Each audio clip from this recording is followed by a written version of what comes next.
sanam ko bon heja kana nya anjomok kana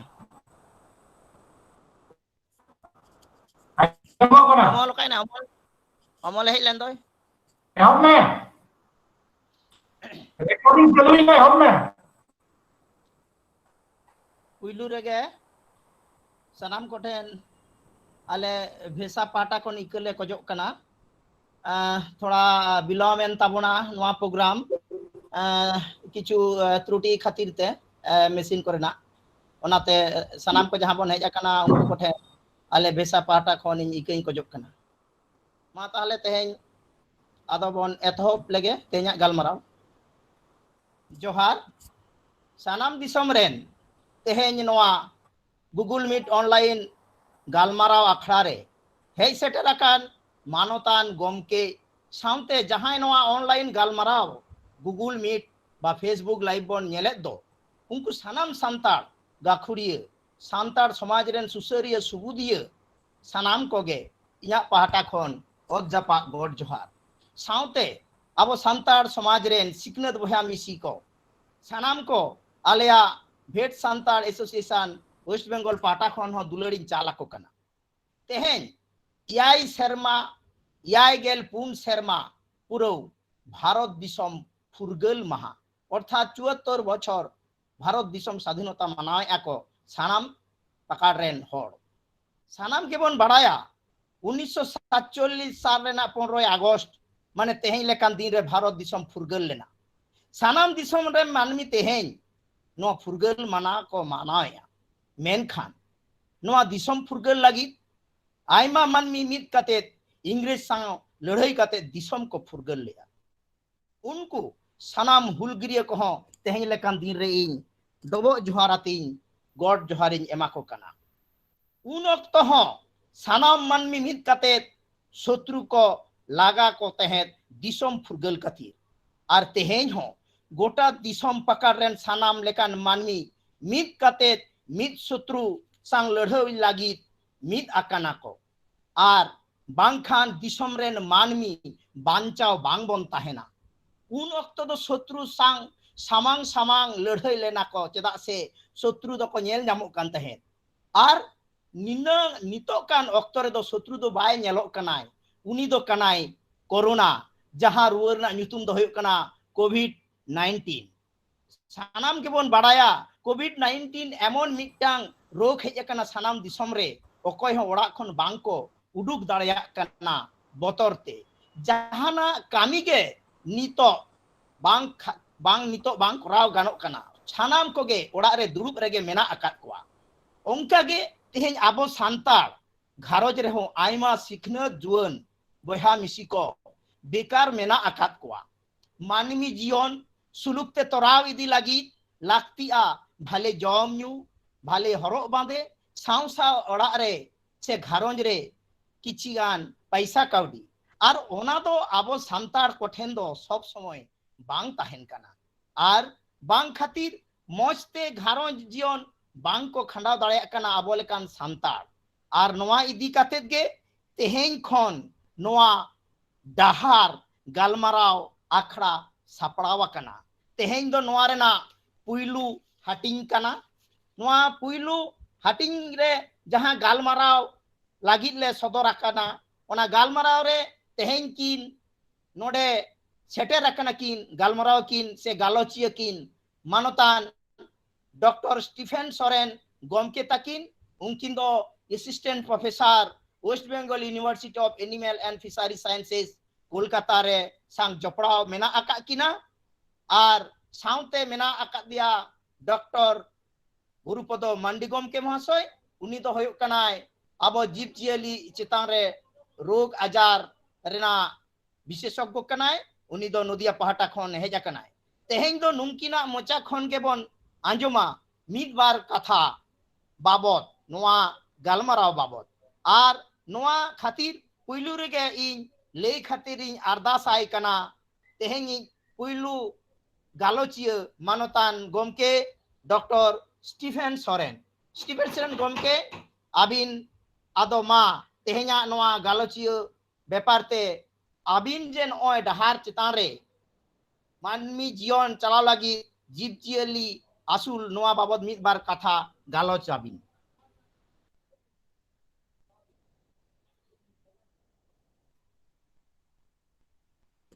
मानवतान Stephen गनके Aima सारहाव तेही नॉय फुरगल महारे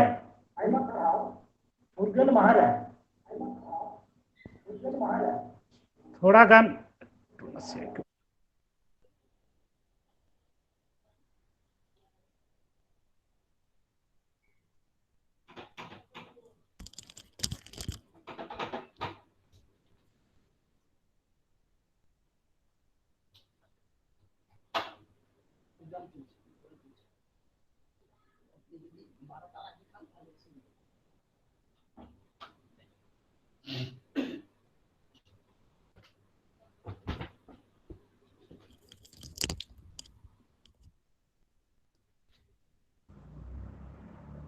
hello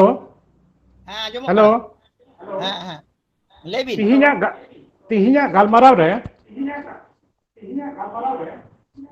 इन नोडे shutter कते अडी रस्कन बुझावदा एनते तिहिन दो फुरगल माहा कन आ नोआ फुरगल माहा रे आबो दो तिहिन उका डहार नितुम ते उका गालमाराव अखड़ा बोन बनाव कदा उनारे पहिल रोड रे दाव पे एम काउदिंते आपे जतो को अडी अडी सारहाविन चालापे कना आर तिहिन नोआ गालमाराव रे अकोय को आंजम लगी पे हेज अकान आपे सनाम को हों सारहाविन माओपे कना तिहिना गालमाराव रिया झार कथा दो हुयु कना जीवजियली असूल तालाते सुलुक जीवन खांडाव आदो सुलुक जीवन नोआ ओंडे बन आंजम दाड़े नेल दाड़ेया कना जे सुलुक जीवन आदो सुलुक जीवन दो चेत कना सुलुक जीवन दो अबुआ जहां चलाव बनाव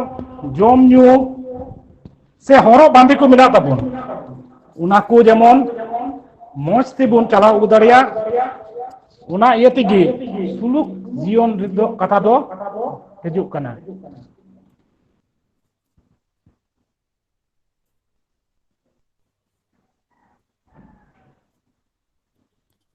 थोड़ा गान गमके इकें कोजो कना अबिन बाबिन जलो कना गमके इकें कोजो कना थोड़ा गान टावर रिया प्रॉब्लम कना उना खातिर ते इये कना किंतु हा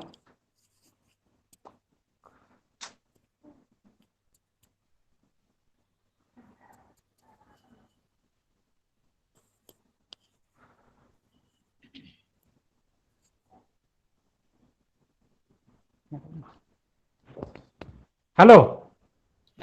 मेनखान बाम जलो कना हैं आदो तिहिजा उका गालबाराव कना पहिल रे अब बन नेल दाड़िया जे सुलुक जीवन खांडाव रिया कथा रकाबो कना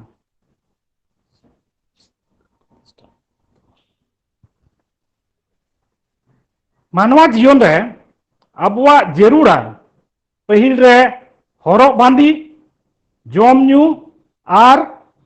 ओना साव सावते ओड़ा दुआर नुआ पिया जिनिस जुदी बाबुन जामा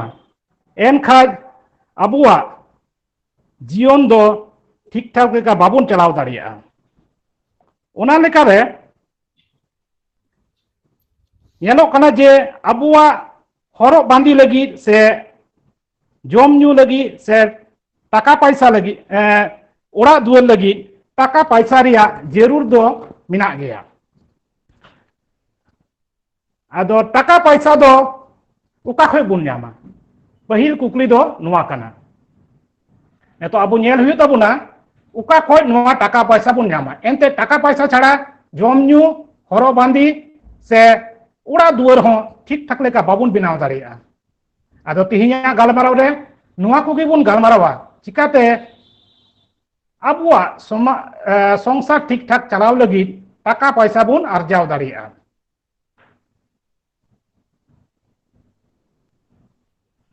निया ओक्ते दो कोविड रिया ऑक्ते कना मिता में नेल दाबन गोटा दुनिया गी निया समय कोविड रुआ खातिर ते अडी मुश्किल रे गोटा दुनिया रेन हड़ गी मिना का कुआ नेलोक कना लटू लटू कल कारखाना से सरकारी जायगा से बेसरकारी जायगा जहां रेगी कमी जायगा दो ढीर खो ढीर कुचित हेज अकना नोवा चितर रे बो नेल दारिया कना लिंगा नाखारे मिटे लटू ऑफिस रेन कमिया उनी हो दायागी गड़ोय खोजो कना एनते उना दिन धरे जहां कमी अगू कदा उना कमी दो बई बई ते एनते आद अकादा और उनका लेका गी जोजम से रहो बो नेल दारिया कना नामाल कमी को चलाव कान आबू दिसम रेन उनको हो ताराम ते को रुवाड़ हजु कना अपनार अपनार ओड़ाग ते एनते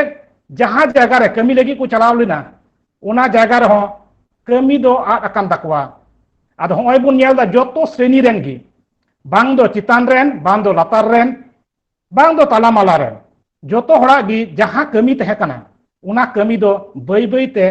कुचित हेज अकना आर उना कमी कुचित हेज कान खातिर ते नेतो दो टाका पैसा पहिल रे टान पड़ा कना आ टाका पैसा रे टान पड़ा रेन खाइ गी पहिल रे मेन के लेका गी जोम न्यू हरो बांदी और ओड़ा दुआर नुआ रहो टान दो पड़ा कना नुआ खातिर ते नेतो गोटा दुनिया रेगी रा और रा गे आंजमोक कना नुआ चितर रे बुन नेल दारिया कना तका बांदोय बाबा कान बांदोय गोगो कान बांदोय गिद्र कान जोतो हड़गी निया अवस्था रे रा हमरते दिन को कटाविदा एनते जहां रोजगार रिया रास्ता तहे कान ताकू उना रोजगार रिया रास्ता दो बई बई ते बंदो और बंदो से गी हेज अकाना तबे निया समय सरकार से खोज आयमा लेका सुजोग सुविधा को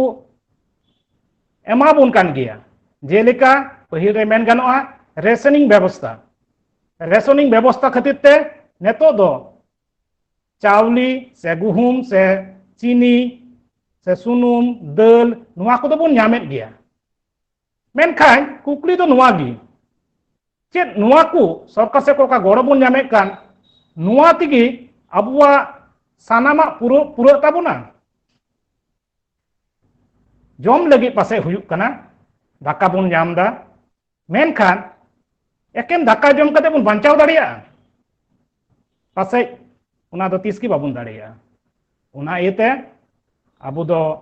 डहार दो पांजा तिगे लगा बुना उनाते जोजम नाखरे चितर नेरो कान लेका मिटे बांग मिटे डहार दो पांजा तिगे लगा बुना उना डहार दो अबुआ तायम दाराम प्रजन्म उनको सुरक्षित जबन बन दो दाड़े को उनको ठीक ठीक जबन बन हारा बुरु दाड़े को से निया हली निया ओक्ते अबुआ संसार रे जहां को खरच को मिना कान उना को जबन ठीक ठाक बन पुरव दाड़िया उना येते तिहिया नुआ डहार रिया जोस्ते दो नुआ गी ओय बुन नेले को लेंगा नाखारे चितर लेका कटी कटी गिद्रे नामाल कमी खो को रुवाड़ो कना लटू लटू बस्ता को दिपिल कते अबु दो अबुआ दाड़ी भूर नुकुआ अवस्था बुन बदल ताकुआ नुकुआ अवस्था चेलका बुन बदला लेंगा सारे चितर जोजम सारे चितर लेका नेले को बुन जुदी नुका उनकुआ रोजगार रिया ओड़ा रेगे रोजगार रिया व्यवस्था जुदी हुयुआ ताहले खाय उनको दो नामाल कमी दो बांग चला हुई तकवा और नामाल कमी बाकू चलाव लेन खाय ओड़ा रेगे कुसी रस्कती को तहे दाड़िया स्कूल को चलाव दाड़िया स्कूल सत कते कॉलेज यूनिवर्सिटी चलाव कते लटू लटू डिग्री को हमेट दाड़िया और तायम दिन रे हापेन दिन रे नुकु गे अबुआ दिसम लहाय लगी अडी मारांग हिस को एम दाड़िया एनते तिहिं जुदी नुकु गिद्रे बाबुन हारा बुरु को ठीक ठाक तायम दाराम भविष्य हो किंतु उनका गे तहेना उनाते तायम दाराम लगी चिंता बुन मेने खाय तिहिं लगी बुन चिंतायमा एनते तिहिं लगी बाबुन चिंता लेखाय तायम दाराम दो न्यूत आर न्यूत गी तहेना उना एते neto nuwa dahar uka galmarau akhra nuwa akhra te abu do mite dahar bun panjaya ukata dahar te tayom daram ren mai babu taku ठीक ठीक भावे को लाहा दाड़िया बांदो ओलोक पढ़ाते से एने खेला दुलाते से जोतो लेकाते गे जेमन तायम दाराम उनको दो अबुआ नवा दिसम लगी अडी मारांग पढ़वान हड़ को बनाव दाड़िया तबे सिदाय खoj गी अबु दो चास आबाद कते गी नोडे बुन हेवा वकना से बुन कमी अगुईदा चास आबाद कते गे अबुआ संसार बुन चलावदा चास आबाद कते गे अबुआ जहां तिना जरूरा मेना कर उना जरूरा को बुन मिटावेट कना तो उना येते चास आबाद दो अडी सिदाय खoj गिबुन कोरा अगुईदा मेनखान बाई बाई ते नेतार दो नेलोक कना एकेन चास आबाद कते हो के बांग पुरुनो कान ताबोना जतो जिनिस दो अबुआ ओका जरूर तिया मेना कदा जमन्यू हरो बांदी से उड़ा दुआर उनामा आसल फंडामेंटल अबुआ ओका चाहिदा कना उना छाड़ा कता आरहो इटा इटा जे चाहिदा को मिना कदा उना को हो किंतु एकेन उड़ा नवा चास बास कते दो बांग हुयु कना चिदा बांग हुयु कना मी समय चास बास लगी जहां खरच को तहे कना नेतार दो उना दो बनु कदा नेतो दो बाई बाई ते खरच दो ढीर चलाव कना तो उना को बाई बाई ते नि तायम बुन नेला तो चासबास कते बांग लाहा रिया आइमा कारण गे मिना उना को कारण मुद्रे मिटे से बारिया कारण गिन लैया कारण इना खो ढीर दो समय हा बांग कुलआ से इना तायम रेन को हा को लई ताबोना नि तिहिnya दुसार बक्ता से इना तायम रेन तायम हफ्ता को कोय हा को लई को तहना उनको को नवा कोनी आरहा को लई ताबोना तो नेलो नोडे नेलो कना जे आबू दो ओका जुमी जगह बुन चास दा नुआ दो एकेन और एकेन सिरमा दा भरसा तेगे बुन चास आबादे कना ढीर खय ढीर जगह रे आबू दो एकेन सिरमा दा भरसा तेगे बुन चास आबादे कना मेनखान नुआ रे मुश्किला दो नुआ गे जतो बछर दो ठीक ठाक दो बाय दाए कना ओका बछर चो ढीरे दाए कानते डुबा हुयुक कना आबुआ हुड़ू को से गुहुम को से जहाना गिबुन चास का उना को जब तो दा लतारे चलाव कते सिया कान ताबुना और जहां फसल बुन आसो कना उना फसल दो बाबुन नामे कना ठीक उनका लेका गी उका उका बछर चो दा गी बाय दा दा ओय बुन नेले कान लेका ओत दो खेत दो पड़ा कना चिदा पड़ा कना भागे मतो गे बुन बुझ दाड़िया कना एनते दा बनु कदा सिरमा दा बांग हुयुक कना और सिरमा दा बांग हुई लेन खाय ओतरे जुदी बांग हजुआ ताले चिकाते बुन चासा तो नुआ द अडी मारंग कारण कना चास बांग हुयु रिया अब चास बांग हुई लेन खाय अबु मा इटा कमी को बाबुन साब कावन अबु मा एके चास बास कमी दिगी अबुआ जीवन खेंडाव लगी बुन उन दिन खय बुन चिंता भावना अगु का अद उना एते ओय सिरमा दा बांग खातिर ते किंतु अबुआ दो चास बास दो ओय बार रकम कारण इते बांग हुयु कना ठीक ठाक मिटे दो कना दा की बाय दा आबार ओका सेमा चो नेलो कना घनो घनो दा केते डुबो दा ते अबु दुबुन अबुआ जमी जगह जतो भाषा कान ताबुना उना छाड़ा कते आर मिटे कारण मिना कारण दो नुका लेका नोंडे चितर रे बुन नेल दाड़े कना पुन्या जेनरेशन रिया चितर कना मिटे हरियर इने कते नोआ दो ऑरेंज कलर तापर येलो कलर मेना कदा मिटे दो ना पुलसु आरा कलर मेना कदा तो नेलो कना पहिल ओका नुई दो बन साब काया एक नंबर ओकय कनाय उनाटा प्रजन्म दो बन साबा जे उनिया पासे 80 बीघा जमी तहे कान ताया तिना तहे कना 80 बीघा आदो 80 बीघा जुदी जमी तहन ताय खाय उना समय आया संसार चलाव लगी पासे इना तिगी कुलक कान ताय तहेना मिद होड़ा 80 बीघा जमी तहे कना आर पासे आया घारोज रे नोडे उदु कदኝ पुन्या कोड़ा को तहे कान ताया आर आयरेन उनको रेन गिदर पिदर इनका मिलेव कदे जहां मोटा मोटी संसार दो चला लेका हुयुक कान ताया मेनखा इना तायम प्रजन्म रे दो चिकाइना उनी रेन पुन्या कोड़ा ठे उना 80 बीघा जमी दो हटिኝना हटिኝ केते चे लेकाइना मीमिद हर 20 बीघा कते को नाम किदा तो बुझ दाड़े कना मीद धक्का रे मीद प्रजन्म रेगी जमी रिया परिमाण दो तीना कमेना आरो उनका लेका गी तीसर प्रजन्म रे नेलोक कना जहां दो 20 बीघा तहे कना उनी जुदी बारिया कोड़ा हकिन तहन ताय ताहले खाय दो हुयुक कना 10 बीघा कते जमी और उनका लेका पुना प्रजन्म रे दो पुना ओड़ा रे मीमिद ओड़ा लगी जमी दो हुयुक कना 5 बीघा कते ताने बन बुझ दाड़े कना जमी दो बई बई ते कम हजुक कना उका दो हरियर उका बहिर प्रजन्म उदुक काद ओंडे उकारे तहे कना 80 बीघा जमी मेनखा पुना प्रजन्म रे दो ओनागे हेजना एकेन 9 बीघा जमी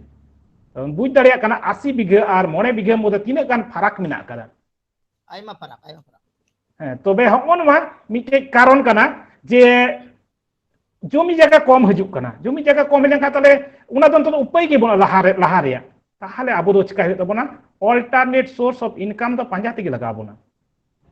तिहिन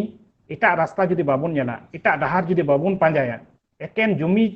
चितान जुदी आबो बुन डिपेंडोआ ताहले तिसगी आबो दो लहाते लेका दा बांग हुई तबना उना छाड़ा कते नेलोक कना पुन प्रजन्म लहारे जहां जमी खो जा चास हुयुक कान थे जा हुड़ू से गुहुम हुयुक कान थे निया प्रजन्म रे दो अर्थात ओय चतुर्थ प्रजन्म रे दो उना परिमाण हुड़ू से चावली दो बांग हुयुआ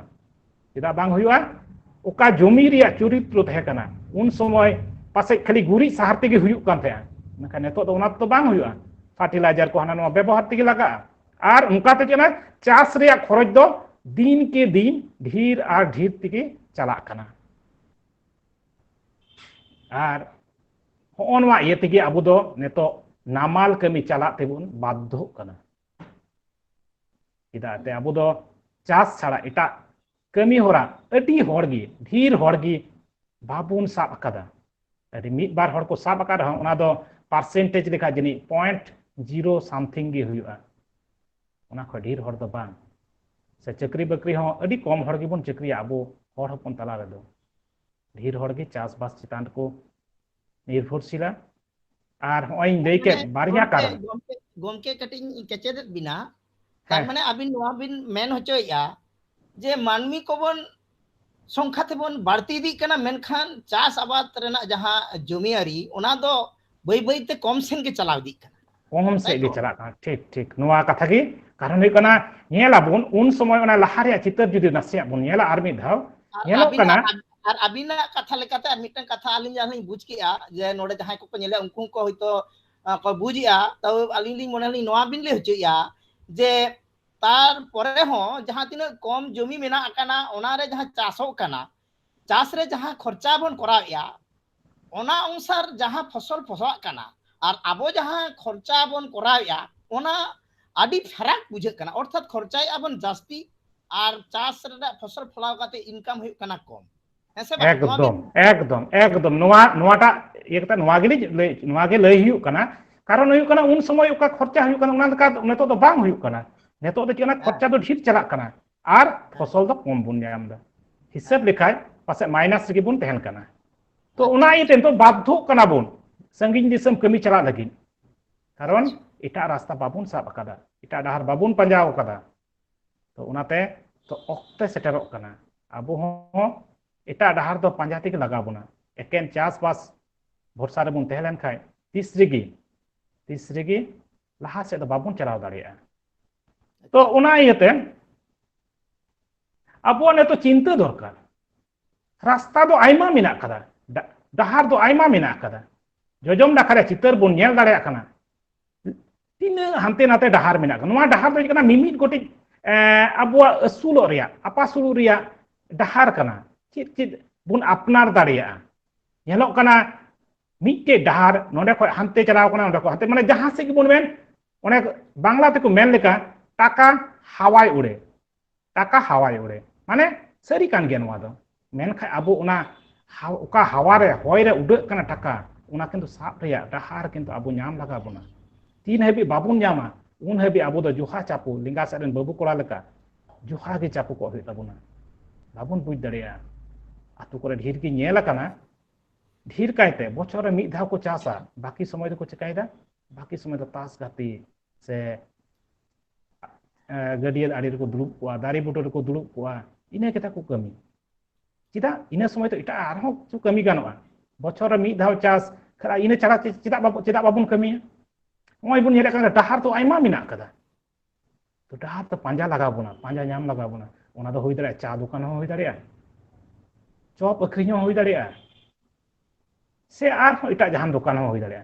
मेनखान अब जुदी खाली इन चास और चास रिबन तहना और बन कदा चास मा पूरा किंतु मा नेगेटिव रे हेज कना माने तीने बन खर्चायदा उना खन कम बन नामदा हे मने रे बन अब संतुष्ट हजू कना चास आकादे इना जमी इना इना ओड़ा रे चावलिंग जमदा मेनखान उना संतुष्ट निये तो बाबन अब तो लहा से तो बाबन चलाव दाड़िया उना ता अब चे जरूरा ओय नेलो कान डहार को नुआ डहार पांजा लगा बोना हे आइमा रकम डहार मेना कदा मेनखान उना जतो डहार तो बांग अब निजे ते ठीक हुई तब ओकाटा डहारिंग चलाव लंका तायम दाराम हबी ठीक इन सेटर दाड़िया एमन आलो हुयुक मा हर को चला कना मेते इन हन चलावना आर ताला हावर खय ओंडे खय रुवा हेना ओना दो जना आलो हुयुक मा ओना एते डहार दो ठीक पांजा नाम हुई तबना आर तिहिं ओना ए तेगी ओय डहार नितुम ते ओका गालमाराव खरा ओना ह जस्ते दो नोआ कान गया जे अब डहार पांजा नाम लगा बना एते डहार बाबुन पांजा नाम दाड़िया खाय डहार बाबुन पांजा नाम दाड़िया खाय तीसरी की बाबुन लहा दाड़िया तो ओना कान गया नुआ रे जस्ते दो नेतो दो या बहरे मिटे आइडिया हेज कना बहरे आइडिया हेज कना तो ओना आइडिया के आपे समय आपे ठेकिन हटिंग लगी आदो गोमके मिटा कुकली लिन दोहया किचट के बिनाली हैं कथा तो ले अबिन बिन उदुगे जे आइमा रकम डहार नोडे आले होले नेल नामेत कना तो नोंकान डहार रे आबो को संतार समाज रेन से घारोंज रेन जहां को संतार मेना आका कोआ नुगु को तो नोआ डहार ते सेटर दो चेल काते को सेटर दाड़े एवं नोआ ना पंथा को मिद बार अबिन जुदी बिन गालो किया ताहले तो आडी नपाय को डहार तो नेलो कना अडी सांगी गया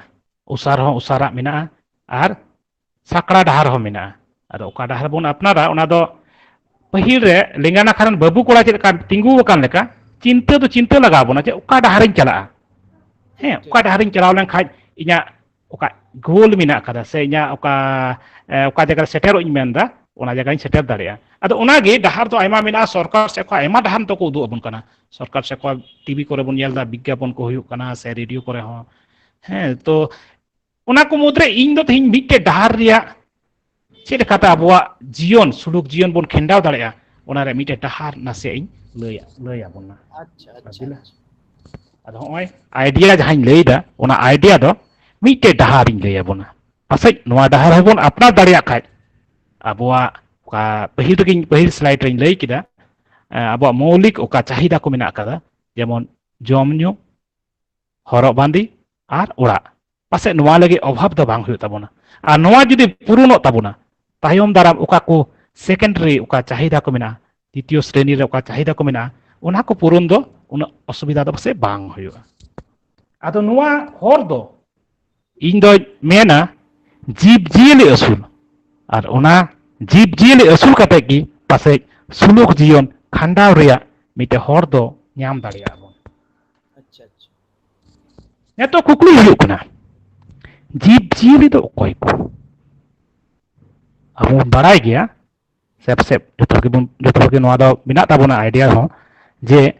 दारी छाड़ा कते जहां को जीवी मिना ताको नोआ धरती रे मिना को दारी छाड़ा कते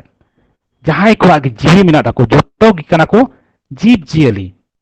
आदो चेत जतो जीव जीली बन असुल को से जतो खय गे अब सुलुक सगै खांडाव रे रास्ता बन ᱧᱟᱢᱟ ओना कुकली के तहन कना आलिया पाटा ताले ओनागी नोआ स्लाइड रे कुकली हो ओना कान गया जे ओकाटा चिदे कान जीव जीली बन असुल को तो नोडे बारिया डहार मिना नेल पे लेंगा सारे नेलो कना वन वे रास्ता माने कना डहार माने मिटे डहार ते तो गाड़ी चला और मिटे ते तो हजुआ आबार जोजम सारे नेलो कना ओना डहार रे तो हुयु कना मिटे गया रास्ता डहार दो ओना डहार तेगी गाड़ी दो चला आबार ओना डहार तेगी ᱜᱟᱹᱰᱤ ᱫᱚ ᱨᱩᱣᱟᱹᱲᱟ ᱛᱚ ᱧᱮᱞ ᱫᱟᱵᱚᱱ ᱳᱣᱟᱱ ᱳᱭᱮ ᱟᱨ ᱱᱚᱣᱟ ᱫᱚ ᱦᱩᱭᱩᱜ ᱠᱟᱱᱟ ᱥᱤᱝᱜᱮᱞ ᱨᱟᱥᱛᱟ ᱚᱠᱟ ᱫᱚ ᱴᱩ ᱳᱭᱮ ᱠᱚ ᱢᱮᱛᱟᱜ ᱠᱟᱱᱟ ᱮᱠᱤ ᱨᱟᱥᱛᱟ ᱛᱮᱜᱮ ᱵᱟᱱᱟᱨ ᱜᱟᱹᱰᱤ ᱵᱟᱱᱟर नाᱠᱷᱟ ᱨᱮᱭᱟᱜ ᱜᱟᱹᱰᱤ ᱦᱤᱡᱩᱜᱼᱟ ᱛᱚ ᱡᱤᱵᱽ ᱡᱤᱭᱟᱹᱞᱤ ᱠᱷᱮᱛᱨᱮ ᱦᱚᱸ ᱟᱵᱚ ᱡᱩᱫᱤ ᱵᱚᱱ ᱪᱤᱱᱛᱟᱹᱭᱟ ᱱᱚᱣᱟ ᱟᱫᱷᱟᱨ ᱛᱮ ᱡᱩᱫᱤ ᱵᱚᱱ ᱪᱤᱱᱛᱟᱹ ᱞᱮᱠᱷᱟᱡ ᱯᱟᱥᱮᱡ ᱚᱠᱚᱭ ᱠᱚᱵᱚᱱ ᱟᱹᱥᱩᱞ ᱠᱚᱣᱟ ᱚᱱᱟ ᱠᱚᱫᱚ ᱵᱚᱱ ᱵᱩᱡᱷᱟᱹᱣ ᱫᱟᱲᱮᱭᱟᱜᱼᱟ ᱛᱚ ᱯᱟᱹᱦᱤᱞ ᱨᱮ ᱞᱮᱸᱜᱟ ᱱᱟᱠᱷᱟ ᱨᱮᱭᱟᱜ ᱚᱠᱟ ᱪᱤᱛᱟᱹᱨ ᱢᱮᱱᱟᱜ ᱟᱠᱟᱫ ᱚᱱᱟ ᱵᱟᱵᱚᱛᱤᱧ ᱞᱟᱹᱭ ᱟᱵᱚᱱ ᱠᱟᱱᱟ ᱱᱚᱣᱟ ᱫᱚ ᱦᱩᱭᱩᱜ ᱠᱟᱱᱟ ᱳᱣᱟᱱ ᱳᱭᱮ ᱛᱟᱨ ᱢᱟᱱᱮ ᱦᱩᱭᱩᱜ ᱠᱟᱱᱟ ᱯᱟᱥᱮᱡ ᱡᱤᱵᱽ ᱡᱤᱭᱟᱹᱞᱤ ᱢᱟᱱᱮ ᱪᱮᱫ ᱠᱟᱱᱟ ᱢᱤᱫᱴᱮᱱ ᱢᱩᱸᱡ ᱦᱚᱸᱭ ᱦᱩᱭ ᱫᱟᱲᱮᱭᱟᱜᱼᱟ ᱛᱟᱹᱨᱩᱵ ᱦᱚᱸᱭ ᱦᱩᱭ ᱫᱟᱲᱮᱭᱟᱜᱼᱟ ᱛᱟᱭᱟᱝ ᱢᱟᱸᱜᱟᱲ ᱦᱚᱸᱭ ᱦᱩᱭ ᱫᱟᱲᱮᱭᱟᱜᱼᱟ ᱟᱨᱦᱚᱸ ᱥᱩᱠᱨᱤ ᱦᱚᱸᱭ ᱦᱩᱭ ᱫᱟᱲᱮᱭᱟᱜᱼᱟ ताहले कि उनी मुंज हबन असुलिया से तायांग मांगार बन असुलिया से तरुब बन असुल को से एतेद गई मेरम भिडी नुकु बन असुल को तो नोआ कना असल कुकली दो जो अकोयटा बन असुल को आदो नोडे दो इन मेन अचुया आपा सुलु मिटे कथाइन लैदा आपा सुलु खै के पासे नोआ बुझाव अचु दाड़े अपिन तो नोआ दो नुका कना जहां मी होय आपासुलु कथा दो हेज कना असुल खोज माने जुदी नोआ लिंगा ना खरे चितरी चिंताया तार माने चिकना मी होय असुल दिकना माने खाली मी वन वे माने इन इमाय कना मी होय असुल दिकना से मिटे जियलिंग असुल दिकना उनी दो किंतु चिन्ह बाय एम रोडिंग कना इन दो उनी टे खोय दो चिन्ह बन जांदा आतु कोरे सेता बन ए दाका को बन एमा को कना अब दाका बन जम सत लन खाय जाउडी दाका इतना दाका तहन करना उना बन एमा कोना नाका सीता ठे को दो अंत आतु रे दो जहाना रिटर्न दो बाबन जामदा हे मेन दाड़े आपे जे निदा सीता निदा से को भूत दा पासे कुमड़ो को बाको जो नाका उना दो आबो उद्देश्य दो बांग कना तो जे मिटे 30 कुमड़ो हिजुआ उना लगी आतु रन सीता उमा आमा ओड़ा रे तिहिन जम कदा गपा आरो पासे ओड़ा रे जम दाड़े तो होय बन वन वे माने आमेम एमावाई कना आमेम असुल दी कना आज दो किंतु ची हबाय बाम कना उनका गे उड़ा रे जुदी चीनी तहन खाय उड़ा रे पासे चीनी मिना कदा नेल को आपे से बुन नेल का को जतो हड़ गी उका खोजो मुज दो किंतु को हजुआ आर उना चीनी को जमा मतलब उनी आमा इच्छा से इया इच्छा हुयु आर बांग हुयु इन दो किंतु उनी मुई असुल दिकना बेका उनी ठे को इन ची हो बन जामदा तो उना कान गया वन वे दो आदो अकोय को ठे खोय आबो ची हो बाबू नाम रुवड़ा उनको तो बाबन असुल को से उनको कथा दो सुलुक जीवन दो बाबन खांडा दाड़े मेन खाय जोजम से रे उका चितर मिना कदा उना दो कना चे मिटे गया डहार दो उनी हो आज उना माने डहार हिसाब ते जम चिंताया ताले उने जे गाड़ी हो चला उका ते चला कना आबार रोड हो रोड ताले उनका गी आबो जुदी मिटे गई मेरम भिडी सुक्री सीम गेडे उका गे जुदी बन असुल को नुवा नुकान को जियली को ताले कना आबो बन एका बन असुल दिकना आज हो किंतु असुल रुड़े कोना जेमन गई बन असुल लेखाय उनी ठे खय तुवा बन नामदा तो ओ जेमन आबो बन खर्चायदा उनी असुल लगे उना किंतु बन नाम रुड़दा सिम जुदी बन असुल खय सिम बन असुल खय से गेडे बन असुल खय ताले कना उनी बन असुल दिकना जमा बन माय कना न्युया बन माय कना ओड़ा बन बनावाय कना तहन लगी उना परिवर्तन उनी चे चिकायदा आबो किंतु बिली एमा बन कना आर हो जना गिव एंड टेक सुक्री हो उनका गे हैं मेरम हो उनका गे उनको बन असुले को निर्दिष्ट समय पर उनको बन अखरिnya को उनको ठे को जिल बन नामदा ओडा को बन इनकम दाड़े कना तो होय गिव एंड टेक जहां रे तहना जहां असुल कते गिव एंड टेक रे पर तहना एमो आर एम रू नाम रूडो उना तहन खागे उना इनकन को जियले की बन असुल को एनते उनकन को ते नोय लेंगा ना खरे चितर लेका जदी उनको मिटे सेता असुल कते आतु करे अंत आतु करे अब हर हपन लगे दो ते सेता असुल कते जहां परखोन द बांग अबना तो नेल को अबुन नोडे कटी लिंक चेक के बिना हेलो हैं आदो अबिन जहां बिन ले जे जहां जीव जियली को असुल कते उनको ठेन खन जहाना बन नाम रुड़ा नोंकान को जीव जियली के बन असुल दाड़े आकोमा नोवा के तो मेन चे है नोवा गे रोय हाय अबो नागे नोवा परेरा नोवा चितर बन नेल दाड़े चिदि चिदि बन असुल लेको खाय आबवा सुलुक सगे सुलुक जीवन खांडाव रे रास्ता बन नाम दाड़े चिदि को लिंक के चेक बना आदो kana nuku jahay ko em ruwar abon kana jahana asul liat pabon ko em ruwar abon kana jahan bin dangri miu meram sim bidi gede nuku ko ma gomke ora song gharonj kore ma pahil khon ge mena akat ko ado nuku ko ma jage mid bar gede ko tahena bili le jomea se bili ko emea merom ho kintu abin chele kana katha bin le je nuku asul kate jaha ko kana ongkate suluk jio अच्छा उना को दो पसे हा लई इडियलिंग अदो नसिया पे तंगी लिखा पसे भागीआ अच्छा karena उना को मेना kada ado midhare lei di dah ar hoi अच्छा kukli lege aima aima sarhaw ado chestai lin una ko lei dia to hoi ukalin lei ki uka lei hoina je nuku sim merom gede bhidi sukri ada kulai hoi em akak ko neta do kulai ko asulek ko ar gei so nuku khote chikana abu kintu kun nyam ruor da una ite nuku pun asulek ona te nuku do चिंता को domestic animal से गृहपालित ओड़ा असूल जियली को मेता को जे ओड़ा रे को असूल को तो नुकु को असूल कते किंतु अबुआ सुलुक जीवन खंडाव रिया रास्ता दो तहन गया तो ठीक नेतो की कटा कुकली onte खय हेजना तो उना कुकली के नोडा हो मेना कदा जे अबु मा सिदाय खय गी जेमन नेलो कान लेका गई सिम से नोडे नेलो कना नुको मेरम को से आर हो जेकोडा पहिल लई होइना जतो गे बुन असुले को सिदाय खय गे तो का कुकली ओंडे खय हे एन लेका गे मेनखाय उन दिन खय बुन असुले एर हो तो अबु दो ओंडे खय सिरकम न्यामो लेका खय मा तो चिता बुन चला कना तबे उन नामाल कमी दो हेसे बा एनते अबु मा धिले खय गे सिदाय खय गे नुको बुन असुले को कारण अबुआ माने सामाजिक से समाज रे नुकुआ अति मारang दाव मेना मुंदो बांग काना जे खाली खाली बुन असुल का को एते नुकु संगे अबुआ एकदम चे को मना मोने रिया अंतर रिया मिलाव मेना कदा तिहिन उनको जदि बाको तहेना ताले खाय दो बाबुन ला दाड़िया अबो आइडेंटिटी के आदोआ तो उनाते उना दो अडी खय बुन असुल अगुये को मेन खाय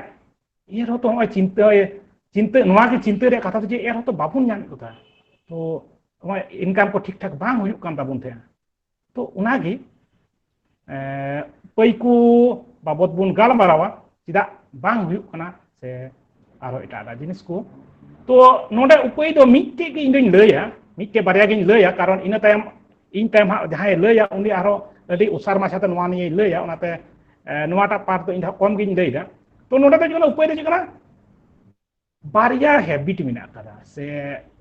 उनफा मिना मिटे कला मारिया और मिटे कना नावाना अदो मारिया बगी कते नावाना तीन हबी बाबुन अपनारा उन हबी दो किंतु जीव जियली असुल कते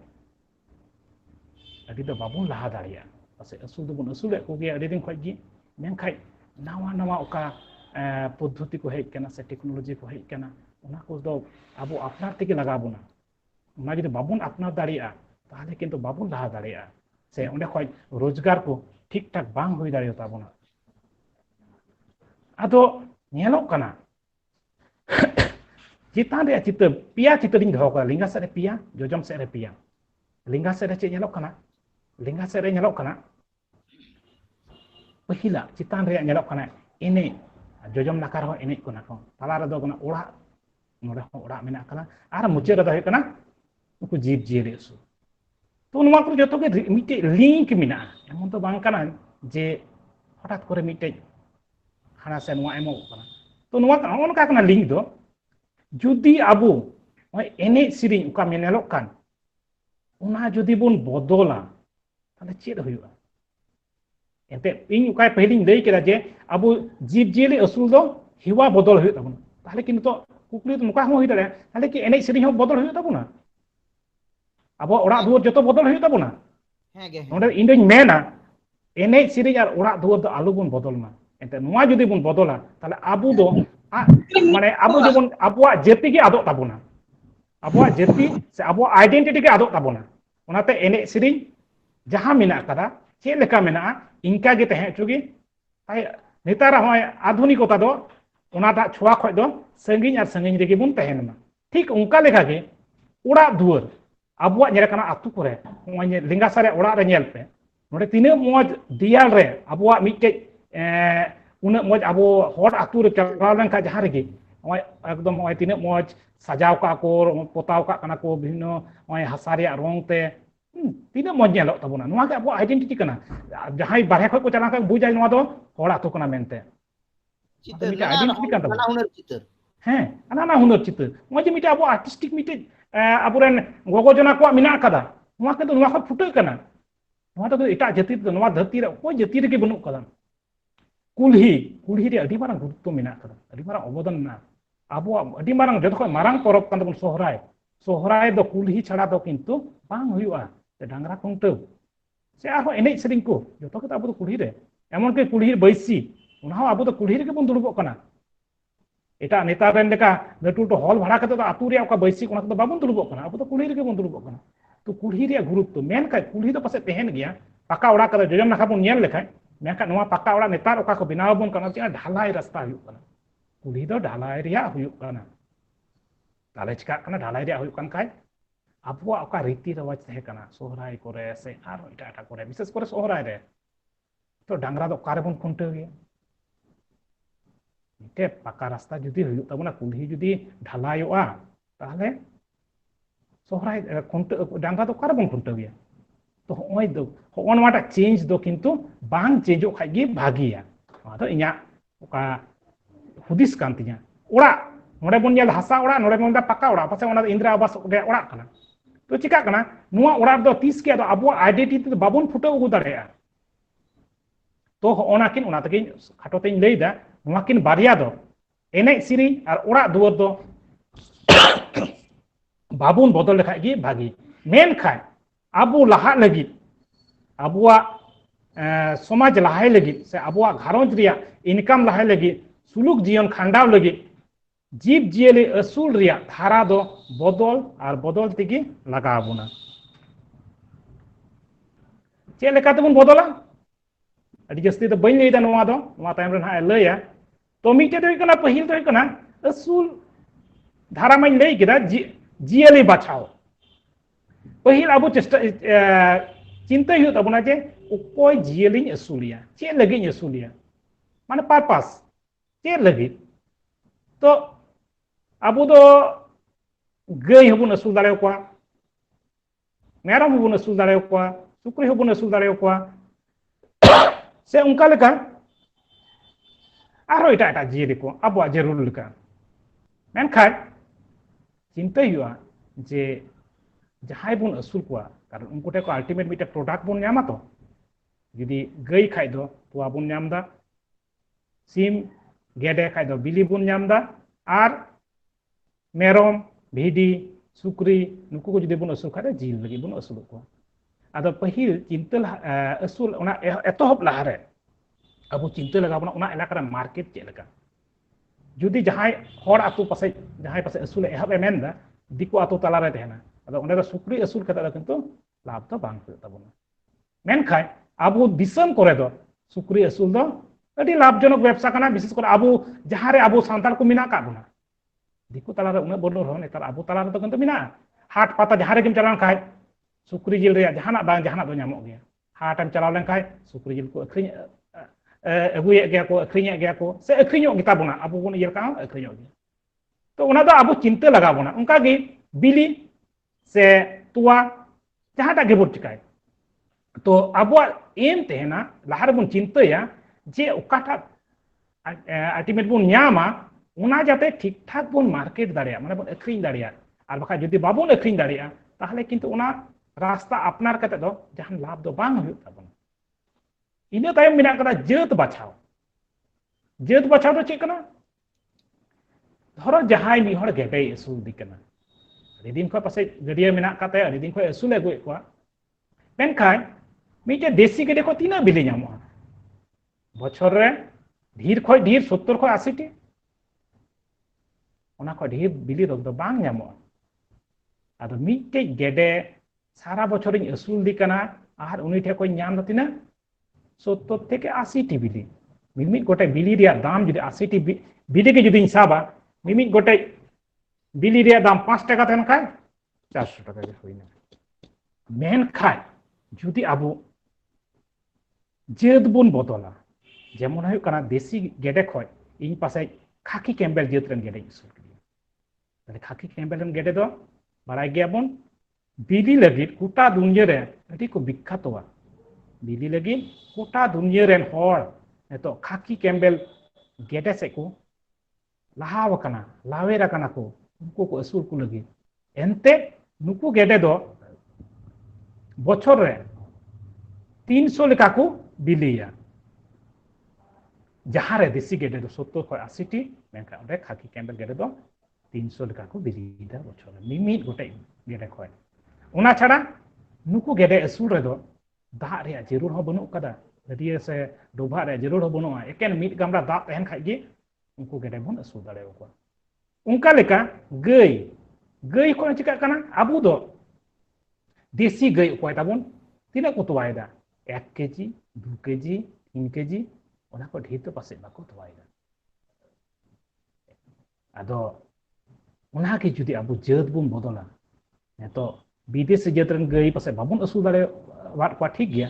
आबू दिसम रन गी जहां दो मेना कोआ जर्स गिर साहिवाल आबू दिसम रन भागी जात रन गई अब गई हो बांग किरिंग हुआ नेतो टेक्नोलॉजी उडुक कना कृत्रिम प्रजनन से आर्टिफिशियल इंसेमिनेशन को मेता ओनाते दो एकेन 30-40 টাকা গান খরচা লেখাই গে আবু ওনা বন এআই এচু দাঁড়াও খাই সে কৃত্রিম প্রজনন খাই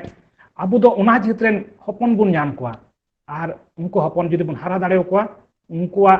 তোয়া এমক ক্ষমতা দো ঢিরো থাকোয়া তো ওনা কো জিনিস মেনা কাদা নোয়া কো আবু দো উপায় দো অবলম্বন হই তাবনা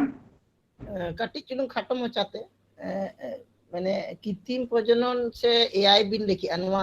মানে মিড লাইন তে নোয়া ব্যাপারটা যদি বিন আলে সামার বিন সদর কিয়া সে লেই কিয়া বিন তাহলে না পায় কোয়া যে কৃত্রিম প্রজনন এআই ব্যাপার তো মানে চেক কানা হ্যাঁ নোয়া দো হইও কানা আবু কয় দেশ নোয়া রে মতো দো হইও কানা আবু দেশি কয় গই কো মেনা কো উনকুয়া জাত রাকাব তাকো জাত বুন রাকাব আপগ্রেডেশন হ্যাঁ জাত বুন রাকাব যেমন কা দেশি গই মানে পহিলিং লই কে লেখা যে উনকু দো 2 থেকে 3 কেজি को तोवायदा आदो उन्ना तगे चिकाना नेतो ओका भारत सरकार से आबो पश्चिम बंग सरकार होय चेष्टा हेतेचेन जे जेत राकाब लगी एबार उना तगे चिकाना भागी जेत रेन ओका बुल मिना को उनकुआ सीमेंट कलेक्शन दा जेमन कोना गिर साहिवाल आबो नोडे ओना किंग बुन व्यवहार दा आर उनाते आबो नेतो ओका वेटरनरी हॉस्पिटल को मिना से प्राणी बंधु मिना को नुकु को चिकायदा आपुरेन गई को ओने को आर्टिफिशियल इंसेमिनेशन को माको कना कृत्रिम प्रजनन को करावे को आदो नुका कते जुदा चिकना आबो मेनली अपग्रेडेशन को हुयुक कान तकवा आपुरेन गई को उनको जहन को हपन कना हपन कते उनको आरहम कगे एआई बुन करावे को आर्टिफिशियल इंसेमिनेशन आदो नुका कते कि नोवा दो हुयुक कना आदो नोवा को जस्तिन तो बई लेदा पासे समय हो बाय तंगी बुना आदो ओनाते नोवा दो पासे नोवा नि आरहा आबुरेन चला बना को नेहर को इन हो जे नोवा नि आलादा करे मिटे क्लास पासे हता माने मिटे गालमारा आखड़ा पासे एहब लखा पासे भागीआ अच्छा इनो टाइम तो मिना कदा चेष्टा एले बिना कथा दो लगी अच्छा हां आइमा सराव आर इनो टाइम दो हुयुक ना सालहा दो चेलका ते जियलिंग एसुल किदिया जेत जियलिंग बाछाव किदिया जेत होन बाछाव किदा इबार हुयुक कना चेत न्या दरकार जेमन हुयुक कना उनको रुआ हासु तो तहन गेता को हुया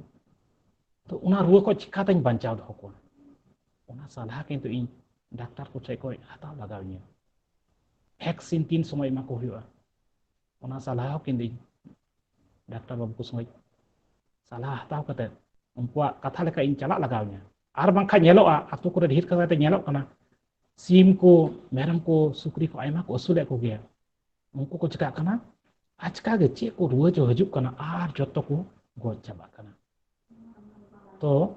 ओ जे को गोज चाबा कना नोवा रे कारण दो चे कना चे ओने सलाह को बाको माक कन सलाह बाको हताव दा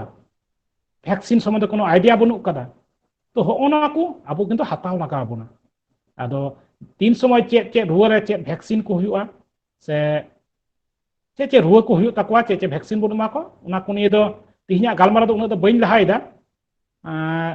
आसिन दोहयदा हा नोवा तायम कोना गालमाराव करे नोवा को निये आरहों उसार माछाते हा बुन गालमाराव दाड़िया नेतो दो हुई कना आर मिटे कुकली कुकली दो हुई कना चिदा बुन असुल को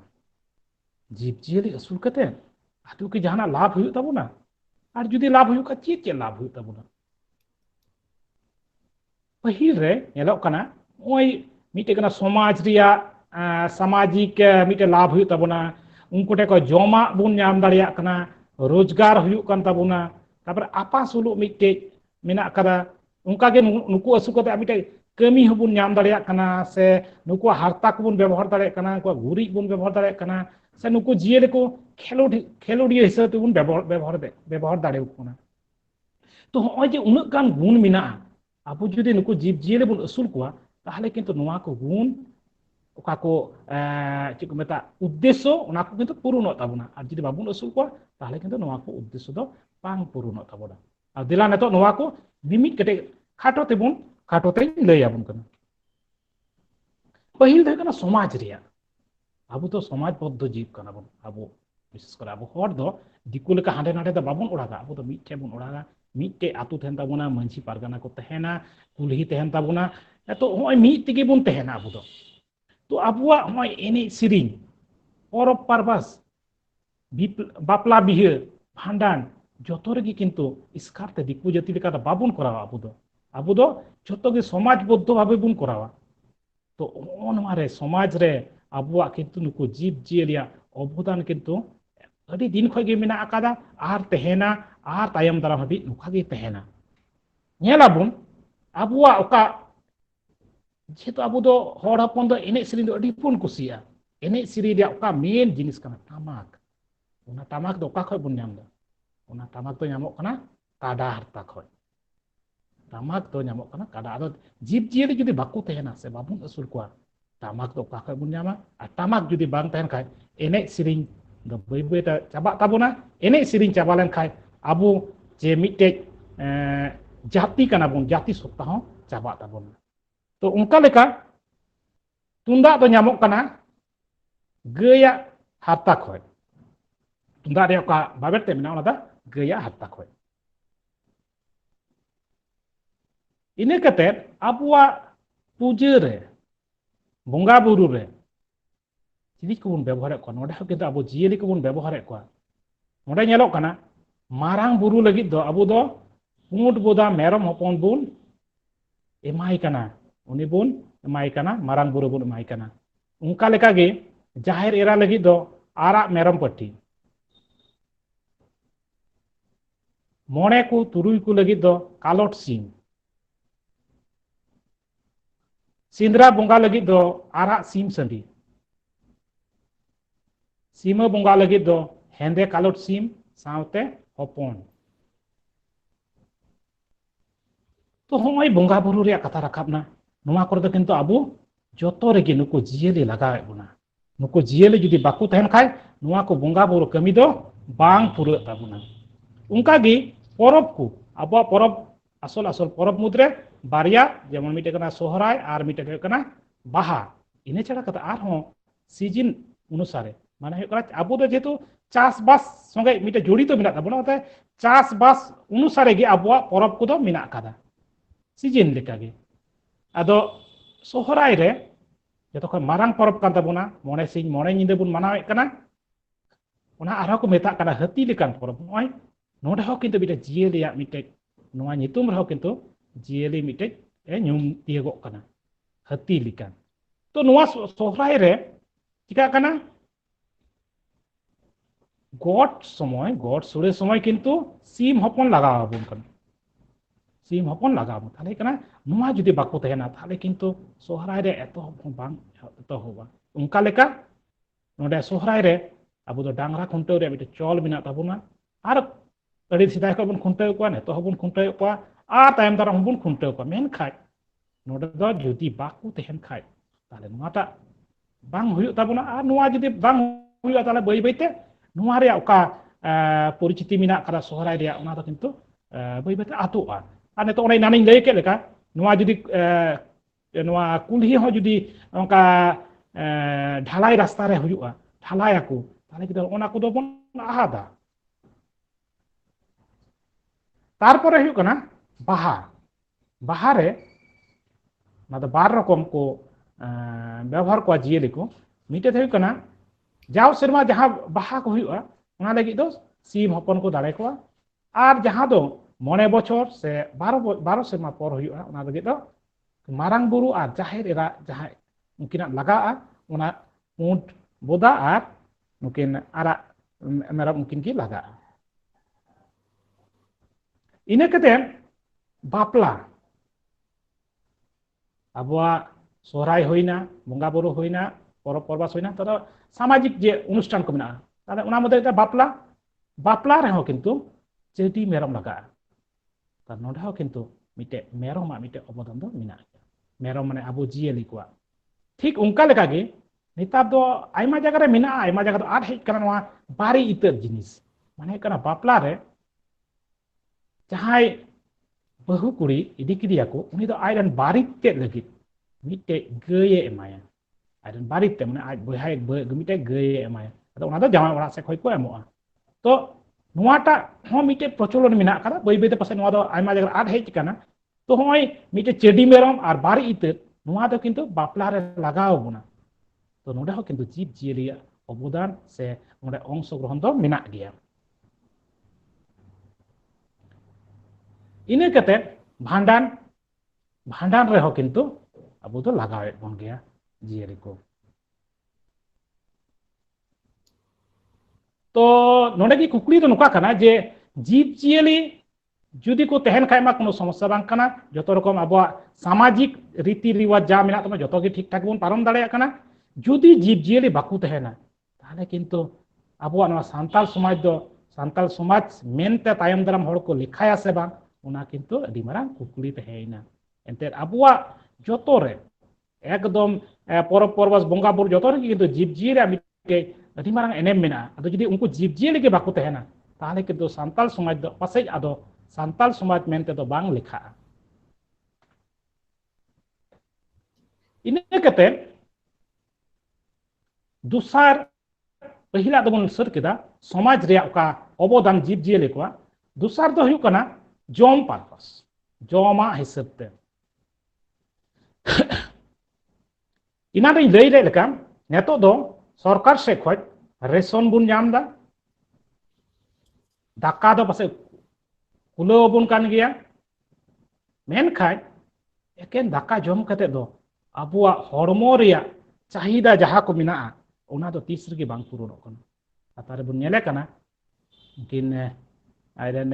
बाबुनिये हेबे कादिया इंगाते तो नुकिना हरमो तगे बुन बुझ दरे कना नुकिन दो चिकाना मेल न्यूट्रिशन किंतु मिना करा माने ओका हरमो रे जरूर जेमन carbohydrate protein fat vitamin minerals नुआ को दरकार मिटे हरमो सुस्थ भाबे तहन लगी मेन खाय नुआ तो चिकाते तहना जुदी ठीक ठाक जमा जतो जिनिस जमा तबे तो हरमो ठीक तहना तो नोआ को जीव जियली किंतु जुदी बुन असुल कोआ ताहले किंतु उना जमा रे अभाव तो बांग हुयो ताबोना जेबन गई जुदी बुन असुल कोआ ताले तुवा बुन नामदा सीम से गेडे जुदी बुन असुल कोआ ताले बिदी बुन नामदा ता उनका लेका गी सीम गेडे हो जी लेगे बुन व्यवहार को गी उनका लेका आर हो मेरम मेना कोआ सुक्री मेना कोआ भिडी मेना कोआ नुको किंतु अब जमा हिसाब तो व्यवहार दाड़े को আর ওনা কো যদি বুন জম দাঁড়ায় নিয়মিত তাহলে কিন্তু আবুয়া মেল নিউট্রিশন ভাব মানে খাদ্য রে অভাব জনিত বিভিন্ন রোগ কো হইয়া ওনা রোগ খয় সে প্রতিরোধ ক্ষমতা কিন্তু বাড়হা তাবনা এটা রোগ কো সত্যি বাং জামবনা আর ওনা মতে তো বাং ফিজিক্যালি আর মেন্টালি পানার সে থেকে স্ট্রং বুন হইয়া আমি খা জমা যদি ঠিকঠাক বাবুন জামা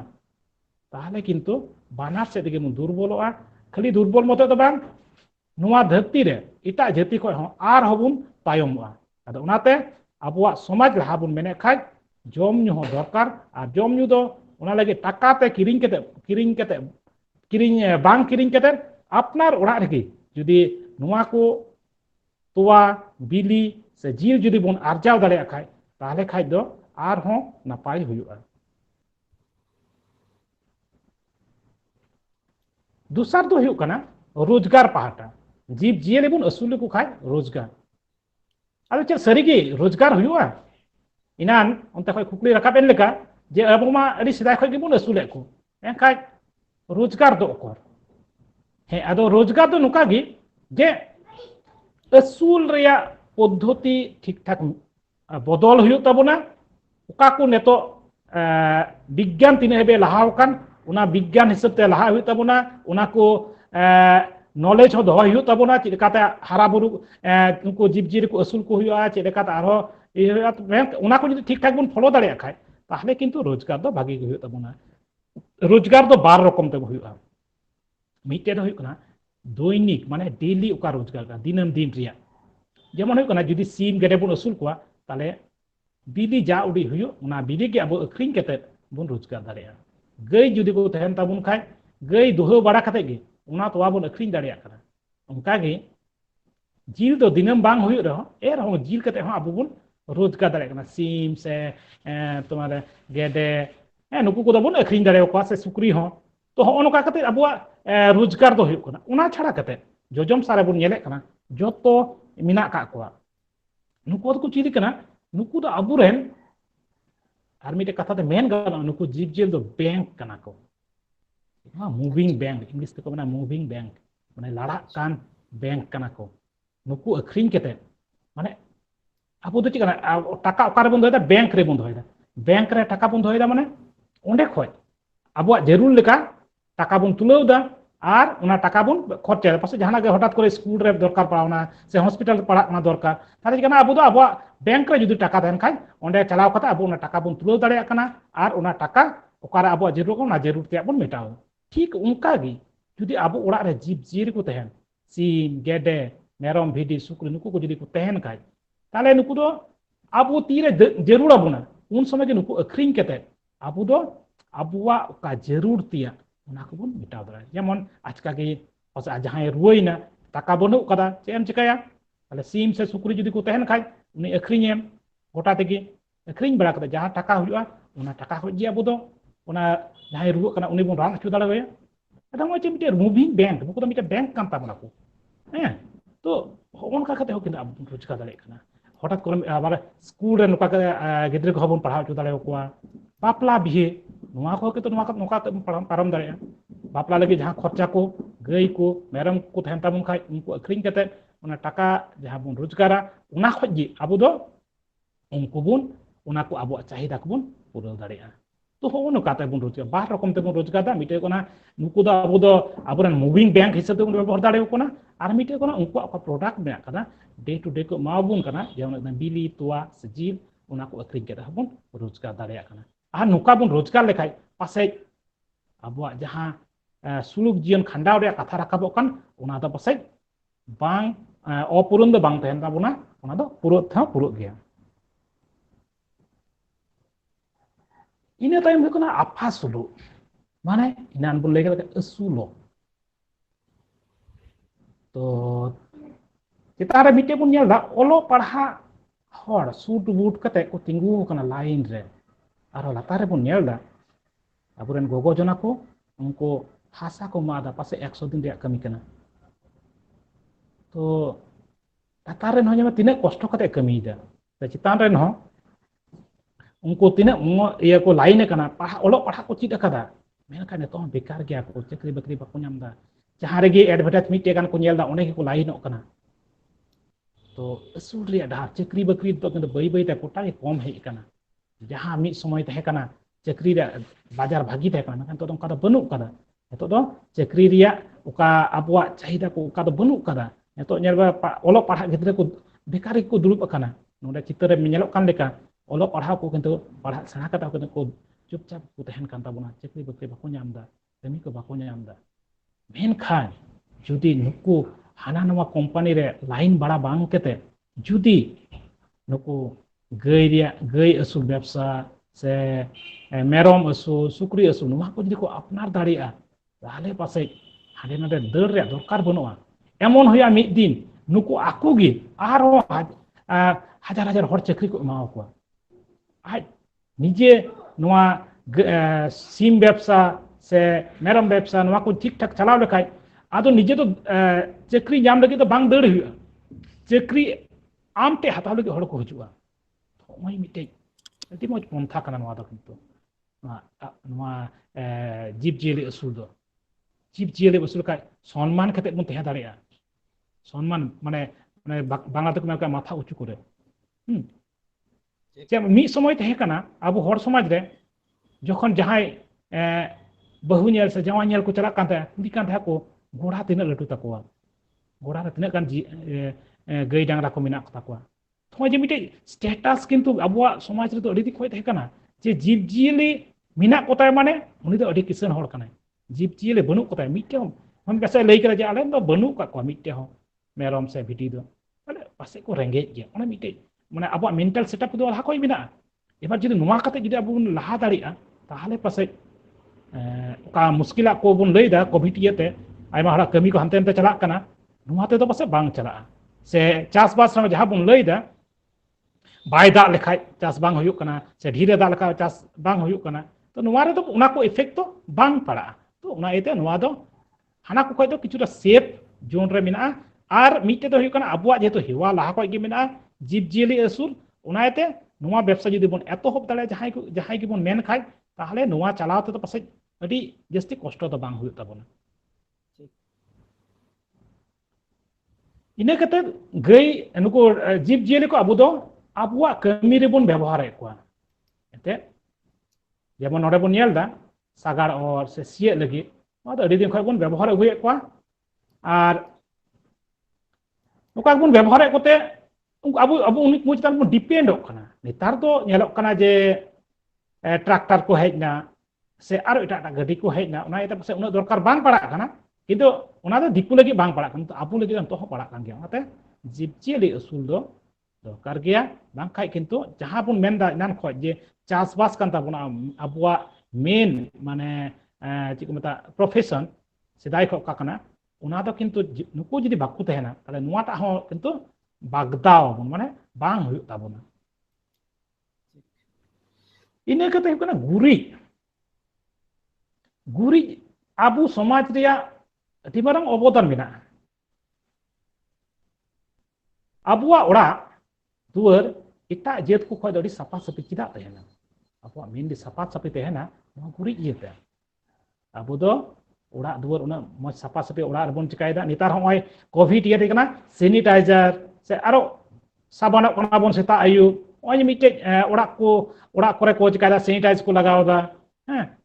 से जहाय बारे को हेना बाजार को हेना ना बाजार बैग को सैनिटाइज दा ती को सैनिटाइज कना नका आबुआ तो नो दिसदा खय गे मिना कदा आबुआ अडी सदा खय गे मिना उना इ तेगे ओय ओड़ा दुर दा बुल गुरी ते बुन सपाय दा गुरी तो मिटे सैनिटाइज सते कमी दा आर होय उना लेंगा नखरे बानार चित्र बुन नेल दाड़िया नोआ दो किंतु आबु समाज रे गे मिना एटा दो उनका दो बांग नेलोआ अडी कम नेलोआ तो आपुरेन अगिल हापराम को आपुरेन हाराम को लहादेन को उनको दो चिंता होना तो किंतु अडी चितान रे तहे कना एटा जीत को खय अडी चितान रे तहे कना उनका लेका जी गुरी खय आबु देमन फर्टिलाइजर हिसाब रे बरदा चास जगह रे बन एम दाड़िया कना नोआ खय गे सिदाय मा खाली नोआ गुरी सहार इये तेगी को चासे काथे नितार दो फर्टिलाइजर एटा किरिंग लगा बना बाजार रिया तबे एरहं नोआ को बन एम लेखाय चासबास कमी रहो किंतु भागी लाभ हुयुक ताबुना ओना छड़ा कते साहान हिसाब ते गोइठा नोआ गुरी खय गे बन नामदा आर ओना आबुआ इसिन बासान कमी रहो बन व्यवहार दाड़िया कना इने कते हारता रिया जहां चाहिदा हारता ने तो आबुआ श्री समाज रे आम चिंताया ताहले खाय मा तुंदा टामाक से जा आबुआ रुरु तिया को मिना का ताबुना जतो गे नो चामड़ा खय गे आर उना खय गे तापर आबुआ एने सिरिन से सोहराय जे कोटा मिना करा जतो गे किंतु डिपेंड कना किंतु अल्टीमेट सोर्स तो कना से एतोहब तो कना हान हारता रे तो उना हारता दो का बने जियली खुटे गबुन नाम उना चड़ा कते नेतो तो नवा एक्सपोर्ट कते हो एटा दिसम अखरिंग कते हो किंतु आबु दिसम रे भागी गे टाका दो इनकाम कना इने कते एने सिरिन से खेला दर अडी आडबन किबन कुसिया तो नेलोक कना आबु समाज रे ᱠᱟᱰᱟ ᱞᱟᱹᱲᱦᱟᱹᱭ ᱥᱮ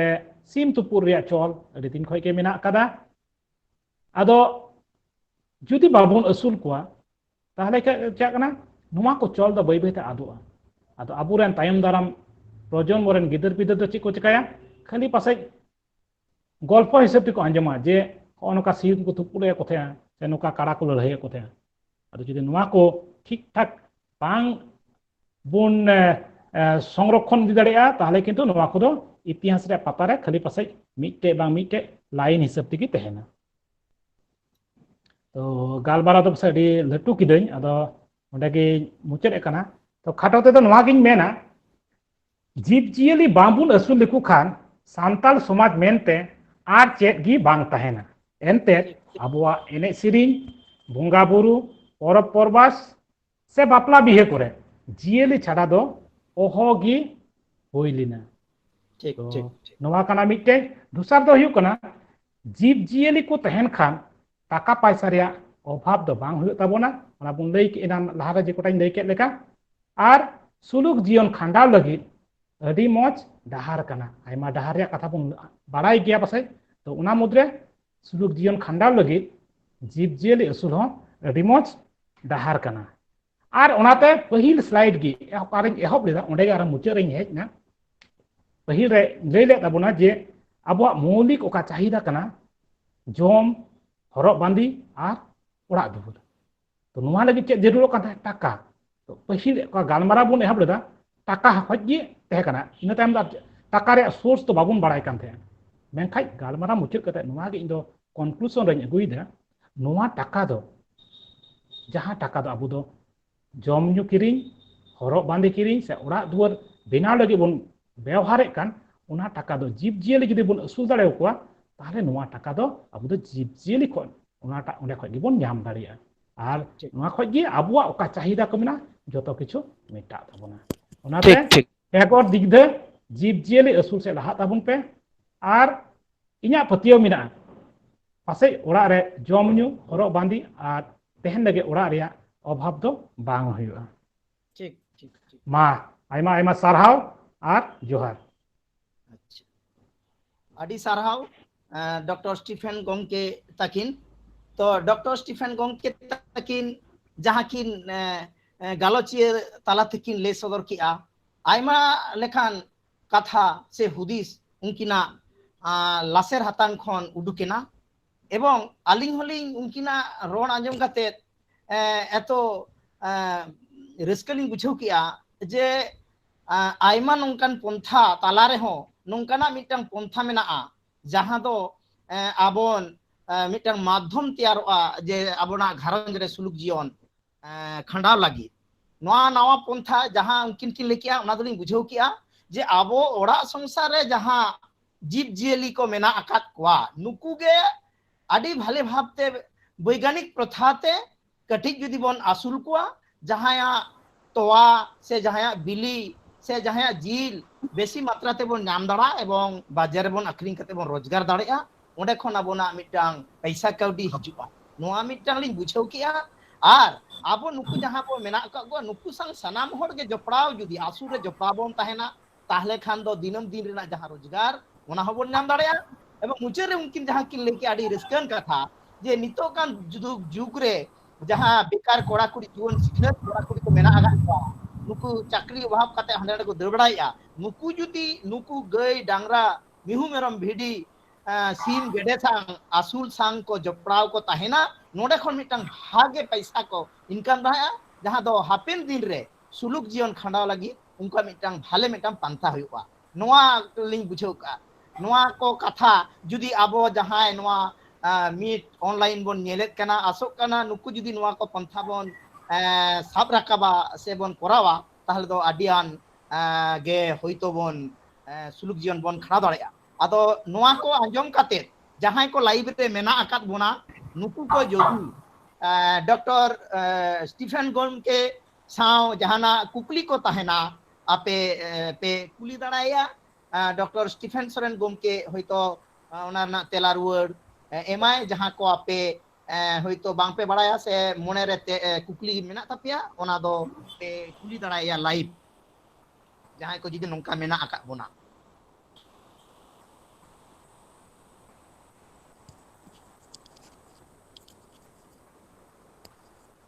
जहां को लाइव रे मेना आका बना बहा को जहां को नवा आलिया ऑनलाइन गूगल मीट डहार नवा गालमाराव पे सेलेद आकना नुन घड़ी डॉक्टर स्टीफेन सोरेन गोमके जहां गालमाराव आजो बना नवा को चितान रे जुदी कुकली बन दोहोआ नोंका जहां जुदी मेना आका बना लाइव कुकली बन दोहो दाड़ेआ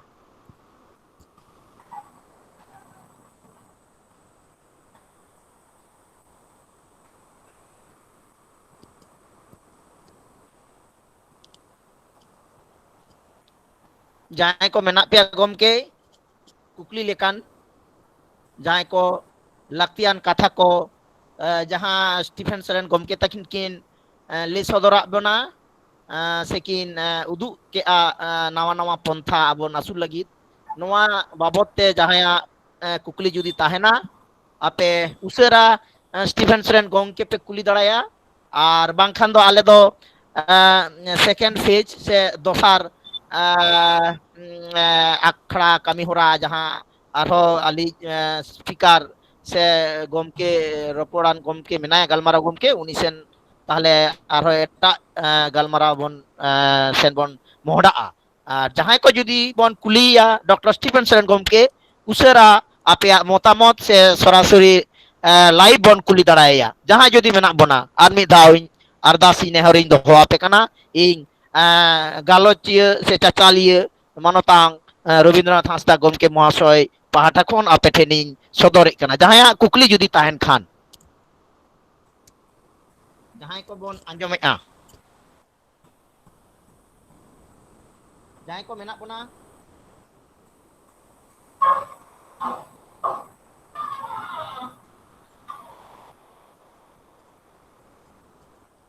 अच्छा अच्छा ओइन होइतो परे आरो कुकली जहां को दोहो दाड़ेआ नोंका जहां को मेना आका बना तो आयमा दामानान कथा डॉक्टर स्टीफेन सोरेन गोमके तकिना मोचा खन आंजम होइना नुंकिना नवा दामानान कथा आसोइन जहां फेसबुक लाइव से आबोना नवा गूगल मीट ऑनलाइन नवा गालमारा आखड़ा ओड़ा रे दुरुब कतेत को नेलेत कना नुकु नवा पंथा को साबा से जीवन सुलूक ते खंडा लगी नवा पंथा को तोरावा नवा इना पहाटा खन आले भेसा पहाटा भेट सांताल एसोसिएशन पहाटा खन जहां डहार ले उदु आकु कना आसोइन ओना को आबन निजे को कराव ताबुना आदो जहां जुदी बानु को कुकली को अक्तो बानु आदा आले दो आदो नितो दो इन दो दोसार आली जहां मेना आकादिया उनी गालोचिया से गालमाराई मानोतान गोमके डॉक्टर गुरुपद मांडी नुकिन चेतान अलिया कुकली जे जीव जियली जहां बन आसुलवा नुकु आसुल तालाते नुकु चेलकाते मौज बन दोहो कोवा एवं मौज बांग बन दोहो लेको खान नुकु टेन खन जहां नाम ओना बांग बन नामा अतएव आली जहां आबिन नुकु कोवा नाना हुनर आजार जहां हुआ ओना को सांग जपड़ाव मेना बिना नोंकाना कमी हरा सांग तो आली लिंग अरदासोआ आबोरेन जहां को नेनेल कना नुकु ऑनलाइन नवा गालमाराव उनको कटे नाबिन लेबेन नुकु जीव जियली को आसुल तालाते चेलकाते नुकु मौजबन दोहो दाड़े आकोआ और नवा इदी कते अबिना बार दिसुदिस गालोचा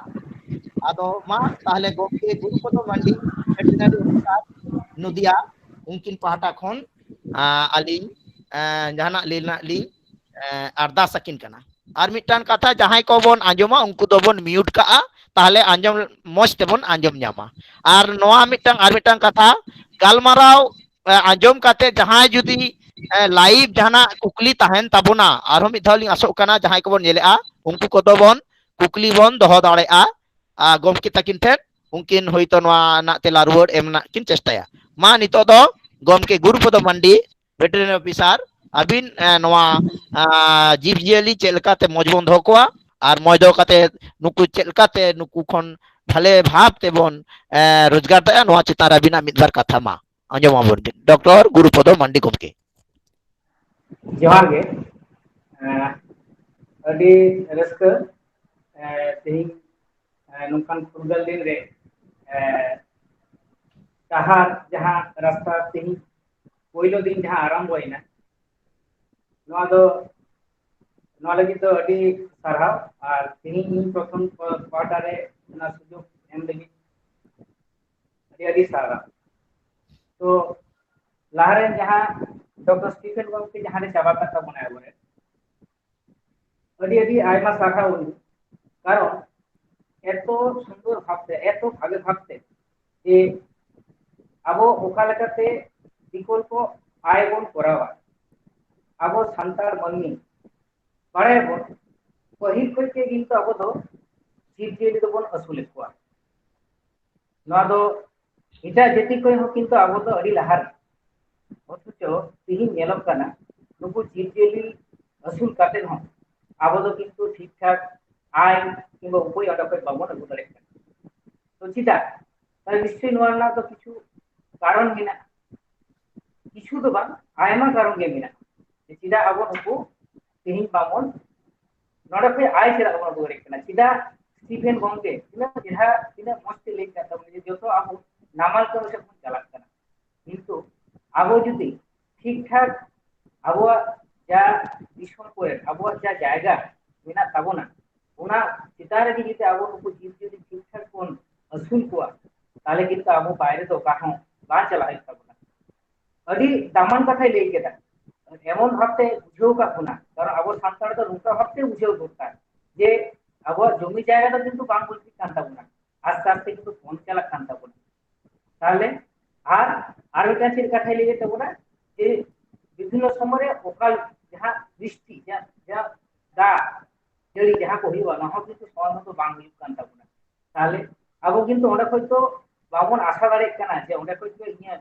जीवनी खांडावा ओना खातिर ते किंतु अब तो बाहरे चला कान ताबोना सरकार पाहटा कोई आयमा आयमा जिनिस व्यवस्था इदा जम न्यू लगी खाली किंतु आबार जदि इन चेलकाते जीवन भागे खांडावा ओना खातिर ते तो सीधा ताले जहां जायगा में आती है सीधा ओना बन व्यवहार आई तो नोआ गे निया तो तिहिन दो लई जे जीव जेली ओका लेका तबन असुल कोआ जेमन अब तो नेलोक काना दिसम करे सिम मेरम डांगरा भिडी सुक्री तो बेसिक भाग उड़ा रहे बा मिटाम बारे तक को ताहेन गया जेमन सिम को ताहेन कना मेरम को ताहेन कना ओकरा तो सुक्री को ताहेन कना डांगरा को ताहेन कना तो होय आ होय जहां विभिन्न रकम मिटाम कॉम्बिनेशन जहां को जे को लेइदा असुल का किंतु असुल ओकाल का असुल कोइवा असुल तो नंका भाग असुल कोइवा तबे बांचा को ताहेन ताबोना जहां दुई कना लाहाते जहां को असुल कोन का थे तो बांग ताबोना कारण कान जे सी मेरम इन धो करिया मेरम तो खाली जे अतिन कते एउ करिया जा जम कते ताहेना ओना तेगे बांचाव ताहेना ओना को तो एकटू पाल्टा तो ओना तो एतनी गया उनी जहां जम जाम दा तो जम जाम छ साथे आरो किछु किछु जिनिस नि माया जाते हड़मो लगा ताइमा ताले ताले भागे भागे किछु जमो एम दरकार जहां दो अब दिसुम को अब जहां जतटुकु जायगा जम मिला तबना ओडे गेबन ओना दो आबाद दाड़े तो नोआ को विषय दो एक बारे डिटेलिंग रे तो अब परे पूरा आरो हां ओय जे दिन डाहार ले आरंभ कदा नोआ डाहार दो किंतु चला गया जतक्षण आबरेन सान्तार माननी आबरेन बिकार बयहा को मिसी को जहां को एखनो बांग को तिनु दाड़े कना जे को चिकया ओय लहारे जहां स्टीफेन गमके चिरा भाबते ओना को तुलो रखा कदा तो उनको लेके नोआ गे ये कना जे आपे देश कोते आबो को पालन करि ताबोना पालन तो नौका भाबते वैज्ञानिक भित्तिते किछुटा विज्ञान हाता हई ताबोना विज्ञान चेक का हाता हई ताबोना जेमन जतो बन बाड़ाया आबो प्रति ब्लॉक रेगे जेमन सारा पश्चिम बांग्ला रे 341 टी ब्लॉक ना ताबोना ओना ब्लॉक मिटा ब्लॉक रे बारिया काते हासपाताल ताहेन ताबोना जहां तो कना पशु हासपाताल जहां तो आबो बेसिरभाग आदिवासी हड़ को गे बांपन बाड़ाया जे ओंडे चेक हुआ ओंडे तो किंतु परिसेवा ले एमाव कना विभिन्न रकम परिसेवा ᱧᱟᱢᱚᱜᱼᱟ जीव जीवी जहां जदि को असुविधा विभिन्न रकम रोग जला रोग आजार हुई ताकोआ ओना को परिसेवा ᱧᱟᱢᱚᱜᱼᱟ ओंडे तो किंतु बेसी पैसा तो बांग लगा मेरम को भिडी को सुक्री को नुकु लगित ते खाली 8 টাকা পয়সা লাগে 8 টাকা কিন্তু আমার একবারে সব ধরনের সব রকম চিকিৎসা পরিষেবা উনি ᱧᱟᱢᱟ প্লাস উনি দেখো উনি লगित ते রান হবে 8 টাকা থেকে রান এম ᱧᱟᱢᱟ तो नोआ को तो अब दिसम को आदिवासी को जहां मेना को ना को बामबन बने कारण अब तो मने अना तो ऑफिस कना बाबू तागो तहेना उनका जिनिस तो बांग कना उनका अब लेट की किंतु ना ओना हॉस्पिटल तो अब बांग खाय तो ना हॉस्पिटल बांग तहेना तो ओना को सुयोग सुविधा अब तो हाता दरकार ताबो सीम मेरम भिडी नुकुई ले केदा डांगरा रे चेक बिना जे मानवी लेका के सी मेरम भिडी से जीव जियली को हो हॉस्पिटल में ना बोलो कोई एकदम एकदम गंके एकदम सही कथा जाते एक बार सरकार को नौका व्यवस्था आपना जे को पैसा थे जब ले केदा सीम मेरम भिडी तो 8 টাকা তে লাখ কানা দুই ডাंगरार तो 5 টাকা তে লাখ কানা তখন ওই 8 টাকার 5 টাকা যদি আবেদন এম দাঁড়িয়ে তাহলে কিন্তু আবেদন একবারে যত রকম যদি জানা রোগ আজার থাকে না একবারে পুরো চিকিৎসা বেন জামিদা আর একটা কথা ওই যে 8 টাকা তো 5 টাকা ওই নেম কোদা নলেজে কিন্তু আবে 7 দিন উনিয়া চিকিৎসা বেন জামা 8 টাকা থেকে অতএব अब চিন্তা না যে अब জাস্ট ওনা কো জায়গা একটু উঁচা হইতা না इन যখন মিস হয় পুরুলিয়ারি চাহে কেনা পুরুলিয়া জেলা বাগমুন্ডি চাহে কেনা তো বাগমুন্ডি তো হইতরা অযোধ্যা পাহাড় লাতার একটা না হসপিটাল চাহে কেনা তো আবরে সান্তার যেতিকে ভর্তি মিলা কোনে তো उनको বিভিন্ন সময় ঘাট রে বারদিন কাতে গুজু কাম থাকে কিন্তু अब ওনা অফিস বলার তো এটা তো বতর কাম থাকে কারণ অফিস তো উनको মনে থাকে না তো বহুত আগত হয় না কিন্তু বান इन জনে 6 থেকে 7 বছরই তাহলা যত হরিং জেলে को যত গুজু কাম থাকে কি হরতি রড়াও কাম থাকে कि दिलागो दिलाबा ए बाबू ए मई दिला हिजुक पे जहां जिद भाग्य को तहन रहो तो हिजुक पे तो जे चेल का मेना को ओना खबरा खबर हता लगी इन हतावा इनके खबर पेन तो आस्ते आस्ते किंतु उनको जो আবার হসপিটাল করে মুখি লেনা को এখন যদি যাহাই অযোধ্যা আজদিও বা বুরুবন চালা মিটা মিটা ওড়া তো নেলো को যে মিটা মিটা ওড়া রে মেরম 40 টাকাতে 50 টাকাতে মেরম মেনা को আবার স্টিভেন গঙ্কি কিছু কোন হারে যাহা কথা লইলিটা যে নোয়া দই কিনা মিটা মুভিং ব্যাংক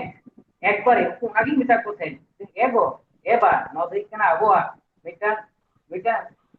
মানে এটিএম নদইটা যখন দিকে পাজা উনকে পয়সা আসতো না যেমন বাবু তাকোটে এটিএম তাহে না কার্ড তাহে না আমকে উनको এটিএম को दाना बढ़ाइते তাহলে 20 20 সকাল কাতে উनको না को তাহে যে उनको মেরম पे असुल তালহারে কিন্তু ধরা মেরম को বুঝতাম থাকে প্রতি বছর को असुल को আর যত को পয়সা বাকান থাকে সিধা কারণ সময় মতো उनको টিকা লেহা ভ্যাকসিন বলে ইলা না ভ্যাকসিন কোন को ঠিক ঠাক বাঙ্কো বাড়ায় থাকে তো ওনা को उनको चेक चले को যে ভ্যাকসিন যে টিকা তো চেক কানা সিধা টিকা তো কম হোগা যে চিকিৎসা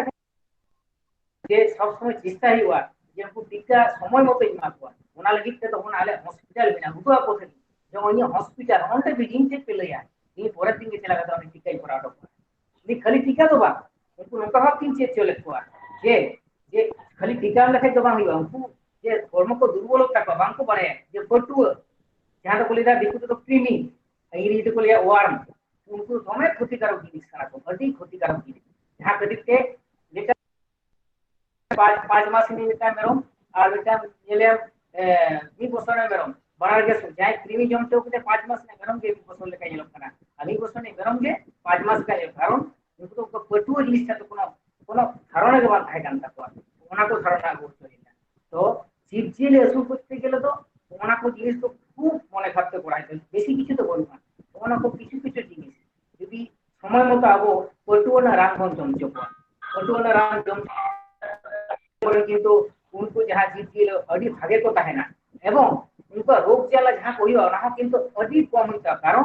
कारण होइना दुनिया हॉर्मोन जो माया जहां तो पटु को दिए थे तो कृमि तो मायान को जमे थे मायान को चुसवे थे ताले दिए कने हॉर्मोन दुर्बल कांता है बोले चीज कने विभिन्न रकम रोग आजार जमे कांता है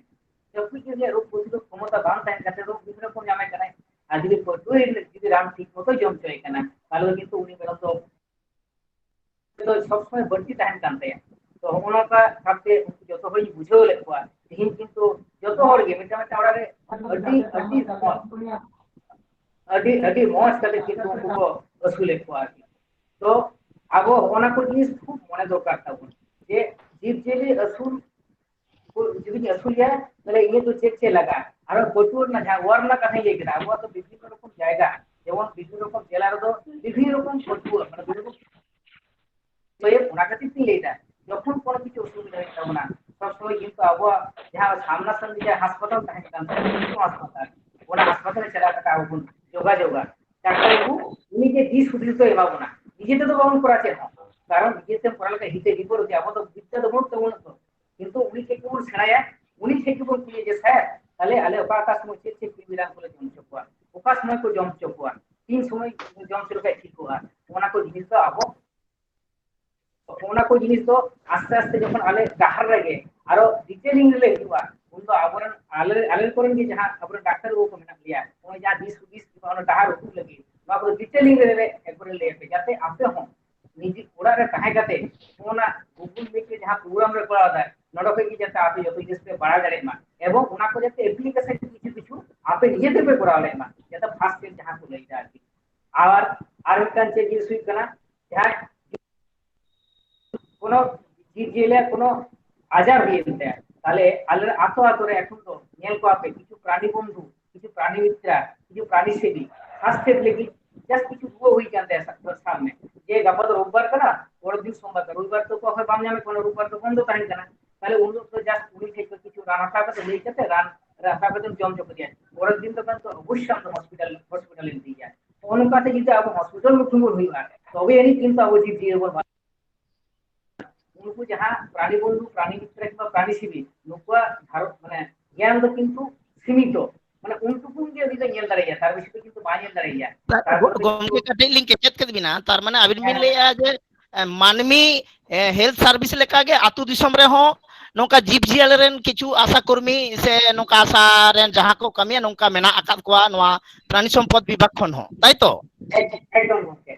प्राणी सम्पद माने डॉक्टर को आती আর বিভিন্ন সময়ে যাহা দরিদ্র বিভিন্ন টিকার না কাটিং লেকেদা নোয়া কোদা আবো সময় মতো কোন করা যোগা নোয়া কোদা ডিটেইলিং তে পরে পরে পাটলে হিজুয়া লে আদি দামান কথা লেকেদা আবো স্টিফেন বংকে যে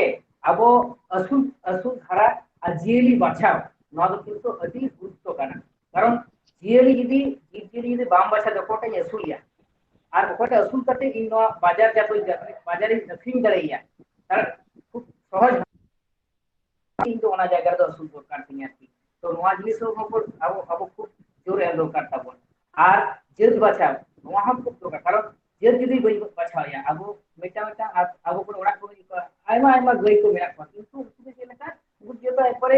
কই দো 500 কই দো 250 কোনটা তুয়া পেন্দা ওতে নোয়া কো আপগ্রেডেশন দরকার যাহা তো কিছুটা লেকেদা পরবর্তী ক্ষেত্রে আলোকিত ডাহার রে ওনা কোন তো বিশেষ ভাবতে আলোচনা যাহা কো আজমিদা तो পরবর্তী ক্ষেত্রে ওনা তো একবারে ডিটেইলিং এ লিয়া তাতে মানে আপে কো খবর ওনা তো বলো না যে হ্যাঁ নোয়া তো অনুকা লেখায় তাহলে তোমার তো কিন্তু আলে নকে তো উপকালে নাম আর কি তো আর কিছু কিছু জিনিস মিলা আছে লেখা আবো একদম হসপিটাল কি যেটা নদিন জরুরি তার কারণ জীবজীবী বাঁচা করতে গেলে আবো তো কিন্তু আবো যা সরকার যা সুবিধা মতনা ওনা সুবিধা জায়গা অবশ্যই চালাতে হবে না তবে এনি কোন বাঁচা পারে এখন কারণ অনেক হইছে কিন্তু 20 তো আবলে যা ডাক্তার হবো উনি যে 20 ওকা সময় ভ্যাকসিনেশন করা হইবা সিম ওকা সময় ভ্যাকসিনেশন করায়া সুপুরি ওকা সময় ভ্যাকসিনেশন করায়া ওকা সময় রান কো জম হইবা নোয়া কো তো কিন্তু ডাক্তার উঠে দেবে বাড়ায়া এবং আলে নোয়া ডাহার থুতে আলে যত হলে বাড়াইছে যে ওকা আকাশ মে চেক দিতে হইবা আপে হোনা को हॉस्पिटल चला गया आपको तो कुछ दड़ाया कोना को যদি চেরা ওই বাড়ায়া তাহলে কিন্তু কুকলিও বান থাকে না তো নোয়া को কুকলি মাধ্যম থেকে কিন্তু আইমা জিনিস শুরু কোয়া এবং আইমা ভাগে ভাগে জিনিস আবো করা দড়ায়া আর মিটাং हुई कना যে আবো কিন্তু বিভিন্ন রকম আবহাওয়া দপ্তরে মানে আলে প্রাণী সম্পদ দপ্তরে অনেক রকম স্কিম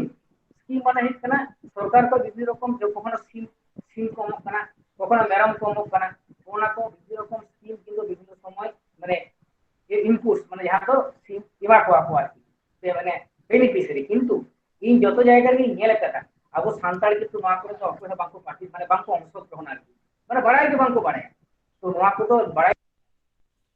কারণ ওনা তো আবো হক কান্তা না আবো যে ইন আপন আসুন কোয়া ইন তাহলে নোয়া তো ওকা করে খবর নিয়ামই তো ওনা লাগি তিন টাকা প্রতিটা ব্লক রেখে এটা বিএলডিও সহায়ক করতে আছে ব্লক প্রাণী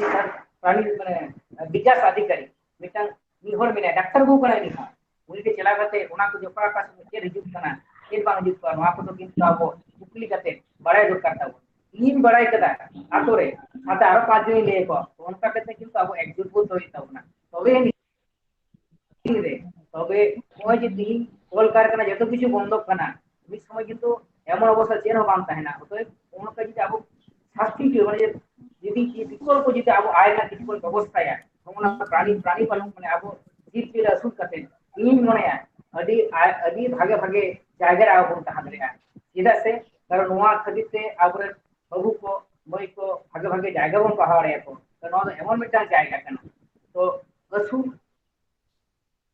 ᱱᱚᱣᱟ ᱫᱚ ᱠᱟᱱᱟ ᱵᱚᱞᱛᱟ ᱠᱟᱛᱷᱟ आयमा कथा स्टीफेन सर गंके तिनी लई केदा अली दो तीन दो बेसी गड़ी तो बांग लई जास आउट ले ले बिना एर परे परे किंतु आलिया तो आयमा जिनिस आयमा डाक्टर को कोन रेना को आयमा अभिज्ञता डाक्टर को मेना को जहां फिर करे को कमीदा जतले रूप नवा डाहार तालाते आर जाते आबरेन पिछड़िया बेकार आबरेन बोहा बोहिन बेसी को हैं जतो को उपकार नवा को उपकार को जामा नवा आले सरकार का बेटा मोटो ताले तीन ले कर स्टीफेन सर गंके अडी चिहा जे जीव जेले असुल तलाते ओकाल का जीवन खांडा अडी मजे लई केदा अली निता आरो नली दीर्घाय जो मज बावन बुझा परे परे स्टेप रे आले प्रति शनिवार गे आले गालुसिया गंके ले आबोना जे परवर्ती तो चेन आबो आलोचना होइबा तो उनका हफ्ते ये कहते दिन दो अली दो हुडिंग माछा नवा जाली ले केदा नोडगी मुकित जोहार अडी सारहाव अलिया पहाटा खन से आले वेटरनरी संतार एसोसिएशन पाटा खन अड़ी अड़ी आयमा साराव डॉक्टर गुरुपद मांडी गमके तो डॉक्टर गुरुपद मांडी गमके तकिन जहां किन ले बुझाव बोना जे आतु दिसम रे आमन संतार मानमी मेना का बोना मिहु मेरम ओड़ा करे मेना कोआ जीव जियली को बोन असरेत को भिडी मेरम सीम गेडे मेनखान उनकुआ जखन रोग आजार हुआ आबो उनको ठीक ठाक बाबन चिकित्सा दाड़ाको कना से नुकु रोग रा चिकित्सा लगी चेत पंथा मेना आउना बांगबन बाड़ाय किया तेहिं बन बाड़ाय नाम किया जे नोंकाना आडी आयमा पंथा चेता ब्लॉक लेवल रे मेना संताल लेका गे हॉस्पिटल को डांगरी मेहमेरमा मेना सुदु ओंडे दो चिकित्सा दो बांगा आयमा आयमा जहां बेकार कोड़ा कुड़ी जुआन आबन सिखनेत मेना को उनको जाते आगवा जांगाते टेंगु लगी विभिन्न आयमा से प्रकल्प मेना गड़ो सपोहत एम लगी ताई तो गमके एकदम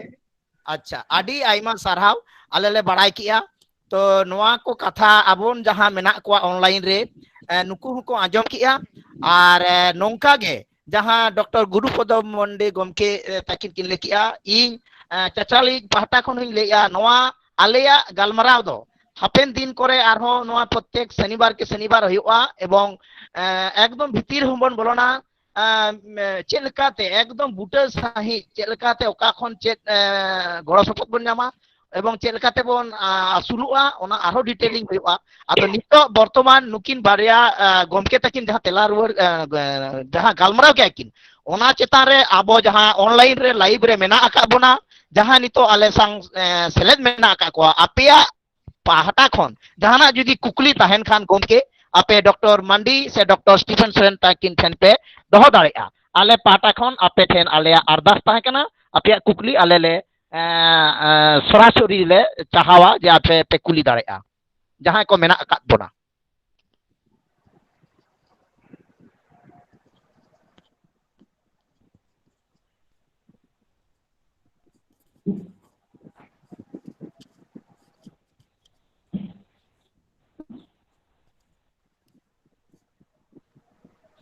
जहां को गमके लाइव रे मेना आका बोना नुकिन डॉक्टर स्टीफन सोरेन एवं डॉक्टर मांडी गमके तकिना कथा बोन आजम किया जदि जहाना उनकिना गालमराव ताला रे बाड़ाय तेना मेना कुकली आकार ते आपे लाइव पे दोहो दाड़ेया ओना खातिर आले अरदास आपे कना ले जहाना जदि आपे कुकली मेना तापे खान आपे पे कुली पे दोहो दाड़ेया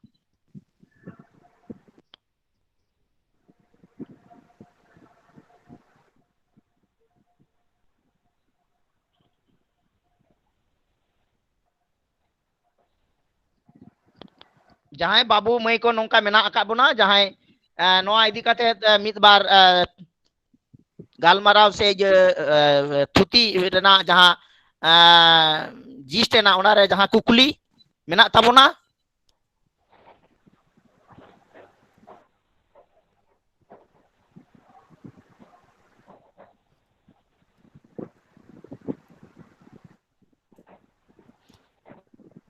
jaihok hoito aboren jaha ko menak ko unku kukli ko dohoya to mandi gomke ten alin mitang kukli ling dohoya je abo atu disom re jahai koko dangri mihu merom nuku koko asulet kwa nuku asul lagi je abina kathate je jaha jaha ponथा अवलम्बनोआ ओनामा doctor Stephen Soren लेकी आय और अलिया पाटा खन नौका इजे कना ओका को समय दो डांगरी मेहू मेरोमा एमन एमन मिटांग असुविधा तैयारोआ जहां दो मानमी लेका ऑपरेशन को से नौकाना मिटांग व्यापार को तहेना ओना को कामी की ब्लॉक लेवल रे कोरा एकदम ओना कथा दो अडी गंका अडी दामान कथा के दिशा लिया तो जहां दो जेमन आबुरे मेरम को जहां मेरम जहां एक बारे जा हुडिंग को लटू कना जहां को फसी को आरकी ओना दो आबो किंतु 3 माह मध्य रेगे उनको जदी आबो हॉस्पिटल रे बन को आरकी उनको ओडे ओना जंत्र ते किंतु उनको तो ऑपरेशन गाना ताते चे रहीवा आज साधारण तो नेले कना आतो दिशम पर आबो दो 7 दिन के बाद रेगे उनको तो ब्लेड तबन गेट काते उनको दोबन खसी को आरकी नोआ पंथा तो किंतु बांग ठीका ताते चे रहीवा ताते टीटेनास हुइता को पड़ती तो ओना खातिर तनी लेया जे नुकु तो 3 मास मध्य गे अगु काते नोआ हॉस्पिटल रे बेसी बांग 10 टाका पैसा लगा आ टिकट लेकिन 8 टाका 12 टाका नोआ ते किंतु उनी तो एकबारे बांग गेलो गटियो बुझ तरे बांग बुझ तरे जेनि तो ऑपरेशन होयनते नोका के डांगरा क्षेत्र पूरा बिना जदी जहां बोलक बिना उनको जदी को खसी को ओना व्यवस्था ना दो आले अपना हॉस्पिटल को ना को मेना आ अच्छा आयमा सरहाव और नोंकाना हो आंजम बड़ा होई कना से नेल बड़ा होई कना किछि किछि जायगा रे जे मानमी जेवन आबो गोगो हड़ को हड़मते को ताहले खान हॉस्पिटल से नर्स बोन इदी को आदो आपया पहाटा कोनो कि नोंकाना कोनो दिस उदिस मेना जे जहां डांगरी से मेरम हड़मते मिटा बच्चा हेजन ताय उनी भाले भाबते चेलकाते से जुदी बाय होय लेन खान जहां अनाट से एपे हेडे तैयारवा ओना कोरना जहाना कोंका आपया जे रे मेना मेना गके ले केदा नोआ मेना जुदी नेलक कना जे समय रे बाय होनक कना जे अनेक कष्ट ᱧᱟᱢᱮᱫᱟ आरकी अपने उल्टो कना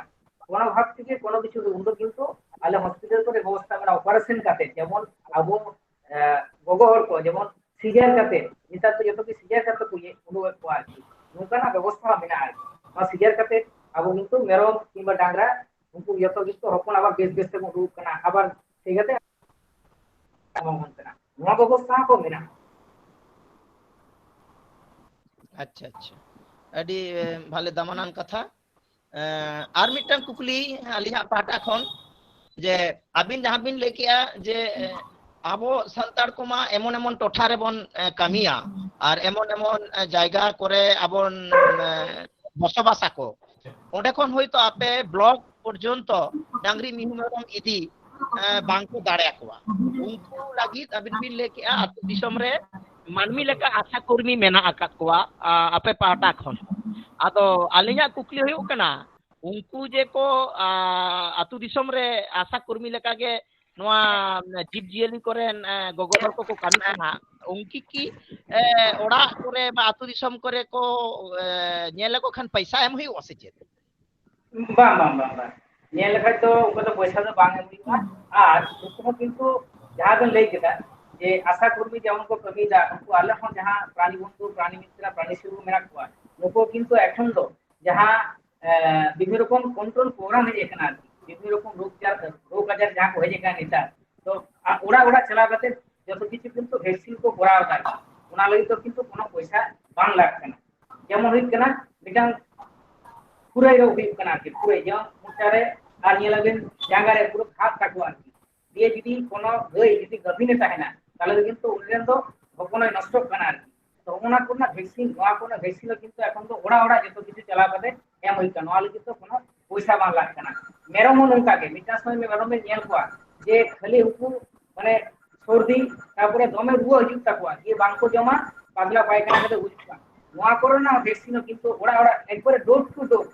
आले नुको प्राणी बंधु प्राणी मित्र प्राणी सेवी नुको को चला कते कोरा दा नोआ लगी कोनो पैसा बांग लाग कना खाली जस्ट खबर ते हटावा की আর যদি আবেনা ধরো আবেনা আতরে যদি বাং को चला তাহলে অনে জাহালি মেতা বিনা যে হসপিটাল চলা গেছে একটু ডাক্তারবাবু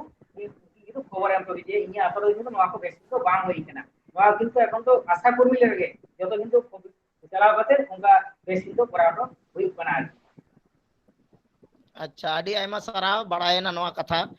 कारण आलो आले हो आतो दिसम रेन कनाले जुदी नोंका जहाना को हिजुआ आदि समय ले आंजोमा जे नुकु को होयतो आबरेन सांतार उनको पैसा एम नोआ बतर ते होयतो बाको उदु अकवा से से बाको होहो अकवा नोआ बड़ाय ना नेतार गोमके नोआ करे तो कोनो को पैसा को तो बांग लगाना तो आर मिटन किकली लिंग दोहया कुकली दो नोंकान कना जे आलिन आइमा जायगा दाणा कते नेला कना जे किछि किछि जायगा रे आतो दिसम रे लि नेलेत कोआ जे जेमन संताड़ को से विभिन्न हड़ को बसबासा जीवजियली मेना को ताकवा उनको होयतो बांग को इदी दाड़ा को कना तो नेता लि नेलेआ मने हुयु कना जे आपे पाहाटा खन ब्लॉक लेवल खन आतु आतु विभिन्न जायगा रे मिठेन गादेल गाते डांगरम को इदी कोआ ओंडे एवं ब्लॉक खन आपे डिपार्टमेंट खन को हिजु कना नोआ बेपारटा कते जुदी बिन नोआ दो चेत एकदम है नोआ पैसा को लगा से चेत बेपार अडी अडी दामान कथा के दिसो का लिए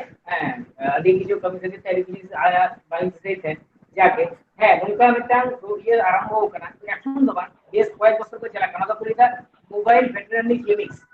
যেমন হসপিটাল তো মিটান জায়গাটা আমরা তো বাই মুভ করে মানে মিটান জায়গা তো বাই যাওয়া কিন্তু নতুন গাড়ি ব্যবস্থা করা হইছে না সরকার পাতা কইছে আর ওটা তো কই টাইম টাইম ডাক্তার তাহেন কেনা সাথে একটা উনি অ্যাসিস্ট্যান্ট প্যারামেডিক তাহেন কেনা হ্যাঁ আর একটা উনি সাব লেগিরা ড্রাইভার তো নুকু তো কোনা আতরে চালা কাতে বিভিন্ন জায়গা রে মানে মিটিরে উनको তো বারে কাতে ক্যাম্প করা হইতাম তাকো তো চালা কাতে তো নুকু তো কোনো পয়সা কিছু চেনা বা লাগা চালা কাতে আবেন যে गाड़ी नी जगह रहते हुए ना यदि काछा काछी जहां को ताहे ना अब रे सांता गोली नोनी आकाश ताहन कलिया जे ओंडे चला बते जहां ना असुविधा हुई कना चला बते उनी डॉक्टर उठे गई हुआ है किंबा उनी अबरे जहां जीव जेले में उनी में ओ बते उठो चो बते है उना लगे तो किंतु कोनो पैसा बान लगा है और ताछड़ा जो भागे को ताहे हो तो परामर्श को नाता जे काकास में जे नुकु को परामर्श बिन रकम जामो आर तो नोआ को परिसेवा लगी तो कोनो पैसा तो बान लगा है खाली परिसेवा ते आगो हटा होई तबना तो उनका मोबाइल बैटरी तो प्राय जो रिमोट जाएगा विशेष कर जहां अबन अडी दामान कथम लेके जहां बांको पहुंचा वाले केना एकमात्र उना को जायगा रे किंतु ना को तो चला जहां तो पहुंचा वाले केना हॉस्पिटल उना को जायगा तो उना परिसेवा तो बांको करे जहां बांको पहुंचा वाले केना उना को जायगा तो ना परिसेवा तो बिना एवं ना तो एक फ्री ऑफ कॉस्ट नोर तो कोनो पैसा बान लागा नोर तो अडी सरहाव गोमके अबिन टेन को नुका दिसुदिस बड़ायना एवं जहां ना लाइव प्रोग्राम को आंजोमेआ ओना हिसाब ते मोटामुटी नोडे नोआ कथा को गालमारा होइना और नोआ गालमाराव रे ताहेन जहां बाबू मई को नोआ माइन कुली के को गया एवं जहां थुती रेना जीस्ट हिसाब ते जहां कुकली और ओना कुकली जुदी जहां ताहेन खान आदो ओना दो आपे पे कुली दाड़ेबा आदो नितो दो जहां को जुदी कुकली बानु तापे खान से कुकली मिन घड़ी पर जुदी जहाना हुदिस बापे दोहेत खान हुदिस आपे हुदिस ते कुकलिया आ नितो आबो तलारे सेटेर कनाय सांगिन दिसम सांगिन पेड़ा आबो नेवता ते उनी शहर सेटेर कनाय बाबू प्रसाद कुमार मुर्मू बाबू प्रसाद कुमार मुर्मू नुन घड़ी आदि आयमा दामान कथा को गालमारा होइना ओना को उनी आजम के आय और उनी बाबू प्रसाद कुमार मुर्मू तो उनिया मिटांग जगत मेना उनी दो आबो सांतार सेरवा रिनिक कान गियाय एवं सांतार सेरवा रे ताहे काते आबोन जेमन बोन गालमाराव कना जे जुवन कोड़ा कुड़ी बेकार सिग्नेट चेल काते को तिंजू केटे ताड़े आकवा पंथा ले सेलाज अतुल जो ᱚᱱᱠᱟ ᱜᱮ ᱵᱟᱵᱩ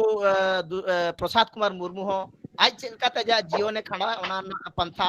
ᱢᱤᱫᱴᱟᱝ ᱮ ᱥᱟᱵ ᱟᱠᱟᱫ ᱩᱱᱤ ᱫᱚ ᱦᱩᱭᱩᱜ ᱠᱟᱱᱟ ᱚᱱᱟ ᱫᱚ ᱦᱩᱭᱩᱜ ᱠᱟᱱᱟ ᱥᱮᱨᱮᱧ ᱛᱟᱞᱟᱛᱮ ᱟᱵᱚ ᱢᱟᱹᱱᱢᱤ ᱡᱤᱭᱚᱱᱮ ᱥᱩᱠᱛᱮ ᱫᱚᱦᱚ ᱛᱟᱵᱚᱱᱟᱭ ᱥᱮ ᱫᱩᱠ ᱡᱤᱭᱚᱱᱮ ᱨᱟᱲᱮᱥ ᱛᱟᱵᱚᱱᱟᱭ ᱟᱫᱚ ᱚᱱᱟ ᱫᱚ ᱟᱹᱞᱤᱧᱟᱜ ᱯᱟᱦᱴᱟ ᱠᱷᱟᱱ ᱩᱱᱤ ᱟᱨᱫᱟᱥ ᱛᱟᱦᱮᱸ ᱠᱟᱱᱟ ᱱᱚᱣᱟ ᱞᱟᱭᱤᱵᱷ ᱯᱨᱳᱜᱨᱟᱢ ᱨᱮ ᱦᱮᱡ ᱞᱟᱹᱜᱤᱫ ᱟᱫᱚ ᱩᱱᱠᱤᱱ ᱴᱷᱮᱱ ᱜᱮ ᱱᱤᱛᱚᱜ ᱟᱭᱢᱟ ᱠᱟᱛᱷᱟ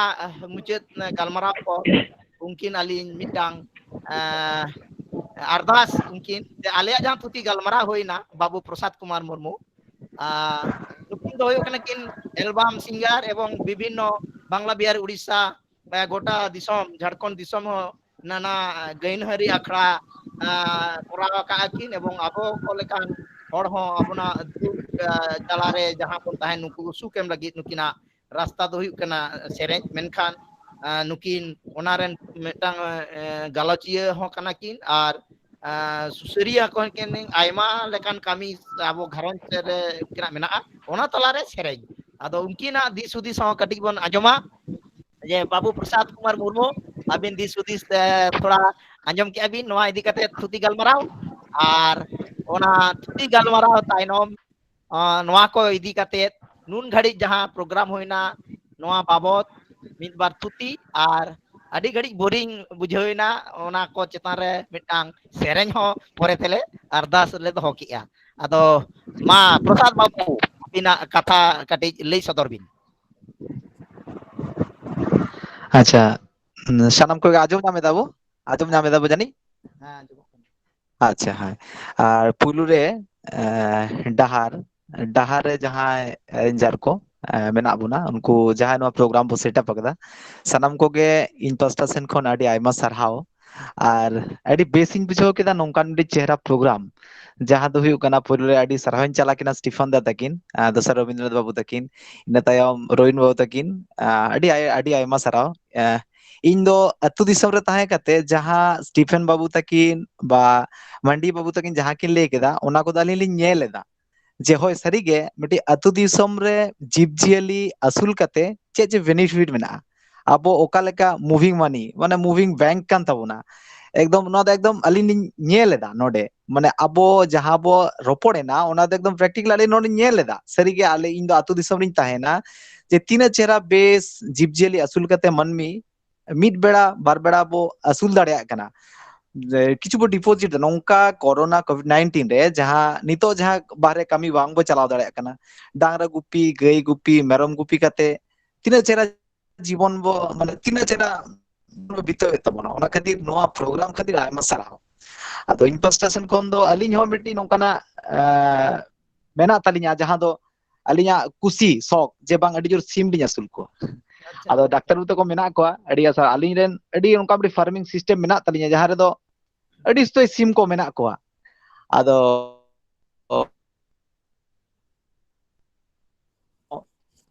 आलिन बा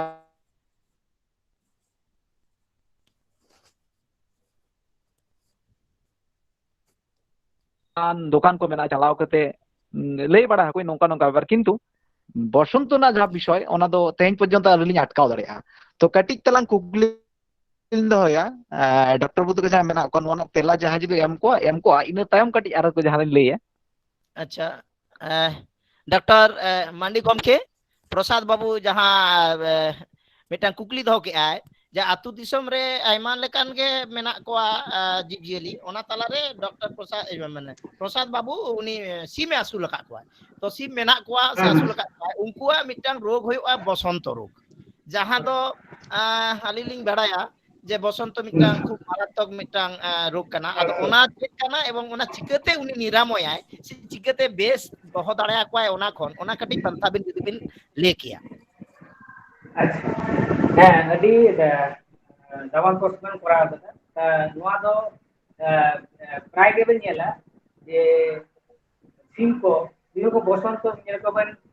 मुचारे जहां सुंदर मेरा तको नुआ करे जब हक करे किबा जहां करे किसी जगह रे को बसंत होई कान तको तो नुआ ना को मिटा उको हित कना उको हित कान तको एकमात्र उनको प्रोफाइलिक्स মানে কি এটা না হইছে না ভ্যাকসিনেশন টিকা সময় মতো টিকা এম খুব দরকার যদি টিকা বাবেন এমায় কিন্তু বসন্ত রোগ তো একবার তো বাবেন চাবা দাঁড়ায়। তো নোয়া না একমাত্র ইয়ে দেখছে না এবং তো ভ্যাকসিন তে এমাবেন এমায় ভ্যাকসিন হইছে না নোয়া না তো মূল মূল মন্ত্র দয়। তো আবেন সিন আবেন চিলি সিন দে আসলে কত সি সে ইয়ে আর bang first time do first ali amri shock tahe kana first time do kati asule ko ja ko bare kun jaha sim ko hijua andhra phone ra আচ্ছা unku dohot adi kosto mane hotat mide thanda lago হ্যাঁ farming lekha ke mane mite ora mena sena প্রায় 40 fit গান মানে আইমা আইমা সিম মেনা কো যাহা 200 piece গান সিম মেনা কো আদো ওনা দো খেল বড়া কোয়া কো আর আলিঙ্গা মিটিক প্রফেশন আলাদা গিয়া আদো উনকা কে আইমা সিম বাংলিশ বাঁচাও দাঁড়া কো তো আদো নন কান কাটি দেশি সিম গে বেশির ভাগ বিন লই দাঁড়া আচ্ছা আচ্ছা হ্যাঁ তো নোয়া দই জানতে হবে এবং একটা ফাউল বক্স বলে একটা ভ্যাকসিন নাও আর হ্যাঁ ওনা ফাউল বক্স ভ্যাকসিন তো এম দরকার না ওনা ভ্যাকসিন তো হবে মোটামুটি উনি 8 সপ্তাহ বয়স হই লেখায় আর কি হ্যাঁ উনি দা আমরা এম দরকার তিনা বয়স 8 সপ্তাহ 8 আচ্ছা আর এই মানে 57 দিন পরে দিতা আচ্ছা এম দরকার আর হ্যাঁ আচ্ছা আচ্ছা নোয়া ভ্যাকসিন এম লাগে ইয়ারাবেন কিন্তু ওনা যা ফাউল বক্স যা নোয়া তো কিন্তু আস্তে আস্তে কিন্তু চাবা আর যদি ভ্যাকসিন যদি বামন পুরা ফাউল বক্স ভ্যাকসিন বামন পুরা সেই ক্ষেত্রে কিন্তু আপনি কিন্তু বসন্ত তো বামন আটকা ধরে হ্যাঁ তো ওনা তো খুব দরকার আছে আচ্ছা মোটামুটি আপনি সাথে 6 সপ্তাহের মধ্যে হ্যাঁ 6 8 সপ্তাহের মধ্যে কিন্তু না ভ্যাকসিনেশন করাবা গমকে শুধু নোয়া পক্স ভ্যাকসিন লেকে আবেন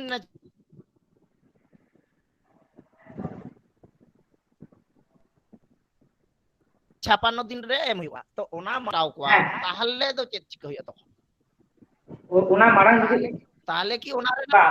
ওনা মারাং রে কি কোনো নঙ্কানা উপায় বানুক না ওনা মারাং রে যদি হুক খায় ওনা মারাং রে তো যদি উনকুয়ার যে পেরেন্টস স্টক জাহাं থাকে না ওনা যদি ঠিকঠাক ভ্যাকসিন থাকে না তাহলে কিন্তু নোয়া তো ওইটা তো কথা বাং কানা আর যদি হুক খায় তাহলে তো বেশ চিকিৎসা বিনা আর হ্যাঁ জাহাं তো অ্যাকচুয়ালি ভাইরাস না ভ্যাকসিন মানে ট্রিটমেন্ট তো সঠিক ট্রিটমেন্ট তো বনুয়া তো ওনা তো জাহাं সিম্পটম যেমন নিলা লক্ষণ যেমন সাধারণত নিলা চেলকা যে বসন্ত হইলে কায় উनको তো को মানে টেম্পারেচার তাপমাত্রা বর্তি থাকবা তো ওনা লাগিতে ওনা কম লাগি রান এম দরকার হ্যাঁ আর কিছু কিছু অ্যান্টিবায়োটিক को জামা আছে যাহা তো যাতে কেনা ভাইরাস আর ব্যাকটেরিয়া যাতে আলোকে মিশা না যখন কি মিশা উনি কিন্তু মোর্টালিটি যাহা তো বুঝুক না উनको হার বর্তি থাকবা তো ওনা ক্ষেত্রে আলে কিছু কিছু অ্যান্টিবায়োটিক বলে এমা को আছে নয়তো কিন্তু ওনার না ট্রিটমেন্ট তো বানতে না কিন্তু যেমন সিম্পটম গেল না ওনা ক্ষেত্রে তো চিকিৎসা কিন্তু করা দরকার তো যাতে ব্যাকটেরিয়া আক্রমণ হইল না ওনা ক্ষেত্রে আবেন তো মানে অ্যান্টিবায়োটিক 3 দিন পর 4 দিন পর 5 দিন হবে এমা হইয়া আছে তা বিষয় আর এইখানে রোল নয় তো রোল বলতে তো রোল কি আবে কান এমা হইয়া আছে তো ওনা দিকে না রেমেডি আছে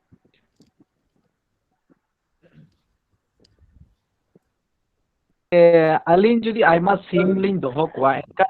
গভর্নমেন্ট পাহটা খন অনকানা জাহানা হেল্প মেনা যে বাং আবিন যদি মিটিং নংকা বিন সো দাড়ে বা উদু দাড়ে আলিন যদি ফার্মিং চালু গিয়া তো গভর্নমেন্ট পাহটা খন অনকানা জাহানা কি হেল্প সিস্টেম মেনা ওনা আবিন ঢাকারি কুকলি মেনা এনখান যদি বিন বাড়ায় হ্যাঁ আচ্ছা হ্যাঁ আসল এখন তো এই সময় তাহে কেনা ইন্ডিভিজুয়ালি মানে স্কিম করা না ইন্ডিভিজুয়াল মানে আবিন এগলাবিন করা লই যাবেন আবিন লেকিন স্কিম উनको অ্যাসিস্ট को করা থাকে ইদানিং তো যত গ্রুপ সিস্টেম রই লেখানে এসএইচআর সেলফ হেল্প গ্রুপ আচ্ছা আচ্ছা আচ্ছা সেলফ হেল্প গ্রুপ খাতিতে এখন তো ইন্ডিভিজুয়াল তো উনকা তো বাং কইয়া না কিন্তু নেতা নিলো কাজে নাবার যাহা কিনা ন্যাশনাল एग्रीकल्चर डेवलपमेंट का बैंक नाबार्ड का बैंक है ना बड़ा रजिस्टर है ওনা बैंक पर কিছু সাবসিডি হলো কিন্তু কিছু হবে ইয়ে যেমন হবে না মানে লোন যেমন আছে আবার এসটি ক্ষেত্রে সাববেন 25.30% হবে কিংবা গভর্নমেন্ট করলে 35% হবে কিংবা না ইয়ে যেমন সাবসিডি যেমন যদি আবেন ল্যান্ড ভ্যালু ধরে হবে না আর যদি আবেন যদি ব্যবসা ভ্যালু ধরে আর কি যে নৌকাই ঘোরাদা যদি অ্যাসিস্ট করে তাহলে সেক্ষেত্রে নৌকাই দিয়ে দেয় সেক্ষেত্রে কিন্তু নাবার্ড ব্যাংকে আবেন তো লোন না দিতে ফেসিলিটি জামা আদারওয়াইজ আলে ডিপার্টমেন্ট থেকে এখন তো আচ্ছা সেরকম ইন্ডিভিজুয়াল তো বাংকো স্কিমটা তো বাংকো ইয়াকো কানা আচ্ছা আচ্ছা আচ্ছা আইমা সারাও আদো চা আলিᱧᱟ ᱱᱚᱣᱟ ᱠᱚ ᱧᱮᱞᱛᱮ ᱥᱩᱨ ᱥᱩᱯᱩᱨ ᱨᱮ ᱟᱭᱢᱟ ᱱᱚᱝᱠᱟᱱᱟᱜ ᱟᱭᱢᱟ ᱦᱚᱲ ᱠᱚ ᱢᱟᱱᱮ উদ্যোগ কানা যাহা ᱫᱚ ᱦᱳᱭ ᱱᱩᱭ ᱛᱚ ᱱᱩᱱᱟᱹᱜ ᱪᱮᱦᱨᱟ ᱥᱤᱢ ᱠᱚ ᱧᱮᱞᱚᱜ ᱠᱟᱱᱟ ᱱᱩᱱᱟᱹᱜ ᱫᱤᱱ ᱠᱚ ᱦᱚᱲ ᱠᱚ ᱦᱤᱡᱩᱜ ᱠᱟᱱᱟ ᱤᱫᱤᱭᱮᱫ ᱠᱚᱣᱟ ᱠᱚ ᱚᱱᱟ ᱧᱮᱞᱛᱮ ᱟᱭᱢᱟ ᱦᱚᱲ ᱥᱤᱢ ᱟᱹᱰᱤ ᱠᱤᱪᱷᱩ ᱠᱚ ᱚᱱᱠᱟ ᱠᱚ ᱟᱹᱥᱩᱞᱮᱫ ᱠᱚ ᱜᱮᱭᱟ ᱡᱮ ᱮᱠᱫᱚᱢ ᱯᱩᱭᱞᱩ ᱫᱚ ᱵᱟᱨᱭᱟ ᱠᱚ ᱟᱹᱥᱩᱞ ᱠᱚ ᱛᱟᱦᱮᱸᱫ ᱠᱤᱱᱛᱩ ᱟᱹᱞᱤᱧ ᱡᱚᱠᱷᱚᱱ 200 ᱴᱤ ᱥᱤᱢ ᱠᱚ ᱫᱟᱬᱟ ᱵᱟᱲᱟᱭᱮᱫᱟ ᱦᱚᱲ ᱠᱚ ᱧᱮᱞᱮᱫ ᱠᱚ ᱵᱟᱝ ᱛᱚ ᱱᱚᱣᱟ ᱫᱚ ᱵᱷᱟᱜᱤ ᱵᱮᱥ ᱥᱤᱥᱴᱮᱢ ᱢᱤᱫ ᱠᱷᱩᱸᱫᱽᱲᱤ ᱨᱮ ᱱᱤᱱᱟᱹᱜ ᱜᱟᱱ ᱥᱤᱢ ᱠᱚ ᱛᱟᱦᱮᱱᱟ ᱟᱹᱠᱷᱨᱤᱧᱚᱜᱼᱟ ᱠᱚ ᱵᱮᱥ ᱥᱤᱥᱴᱮᱢ ᱠᱟᱱᱟ ᱡᱟᱠ ᱧᱮᱞᱛᱮ ᱟᱭᱢᱟ ᱦᱚᱲ ᱱᱚᱣᱟ ᱠᱚᱨᱮ ᱠᱚ ᱪᱟᱥᱮᱫ ᱟᱫᱚ ᱚᱱᱮ ᱚᱱᱠᱟ ᱨᱳᱜᱽ ᱵᱟᱲᱟ ᱠᱚ ᱠᱩᱞᱤ ᱵᱟᱲᱟ ᱞᱤᱧᱟ ᱦᱮᱸ ᱟᱢᱨᱮᱱ ᱥᱤᱢ ᱠᱚ ᱪᱤᱠᱟᱹᱛᱮ ᱵᱟᱝ ᱠᱚ ᱜᱩᱡᱩᱜ ᱠᱟᱱᱟ ᱡᱟᱠ ᱱᱚᱣᱟ ᱯᱨᱚᱥᱱᱚ ᱟᱵᱤᱱ ᱵᱤᱱ ᱛᱟᱦᱮᱸᱭᱮᱱᱟ ᱡᱟᱠ ᱚᱱᱟ ᱮᱰভাইস ᱟᱹᱞᱤᱧ ᱞᱤᱧ ᱮᱢᱟ ᱠᱚᱣᱟ ᱟᱨ ᱟᱹᱞᱤᱧᱟᱜ ᱯᱷᱟর্স্ট লাইভ ᱫᱚ ᱯᱷᱟর্স্ট ᱡᱚᱠᱷᱚᱱ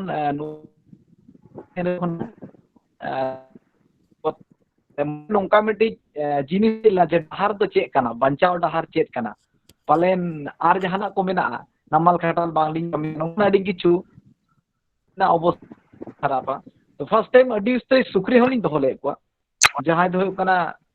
pray 40 ti sukri আচ্ছা মানে 40 টি এমনি ফার্ম গে তাহে কেনা বাহ আর 40 টি সুকরি আইমা কালি রোজগার লেদা আইমা আলিñ ñelte আরো আইমা হড় ko চাষ লে ko যা কাদো আলিña নোয়া জগৎ যখন হেজ না আদো ওনা এখন কাটিলি সাহায়না বালি সামলাও দাঁড়িয়াদা যাক ওনারে ওনা খাতে ñeñeliya ko jaha judi nongka mena ko kan enkan নোয়া রে do sari ge adi marani dahar kana জীব জিয়ালি do abwa Jibon ko bodol দাঁড়িয়া নোয়া do abo do bang bo বুঝাও দাঁড়িয়া kana কিন্তু জীব জিয়ালি do abwa মিটি জীবন ko bodol দাঁড়িয়া মানে নোয়া do ঠিক joto ñeñeli ঠেন ge ঠিক ঠিক যে abo jahate atu disom re জীব জিয়ালি bo do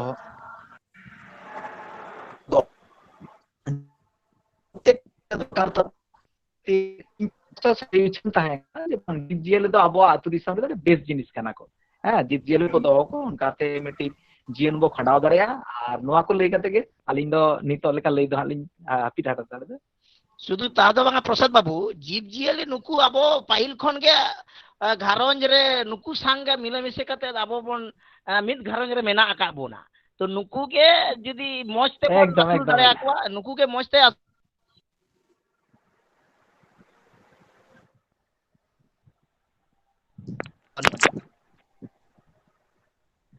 একদম একদম একদম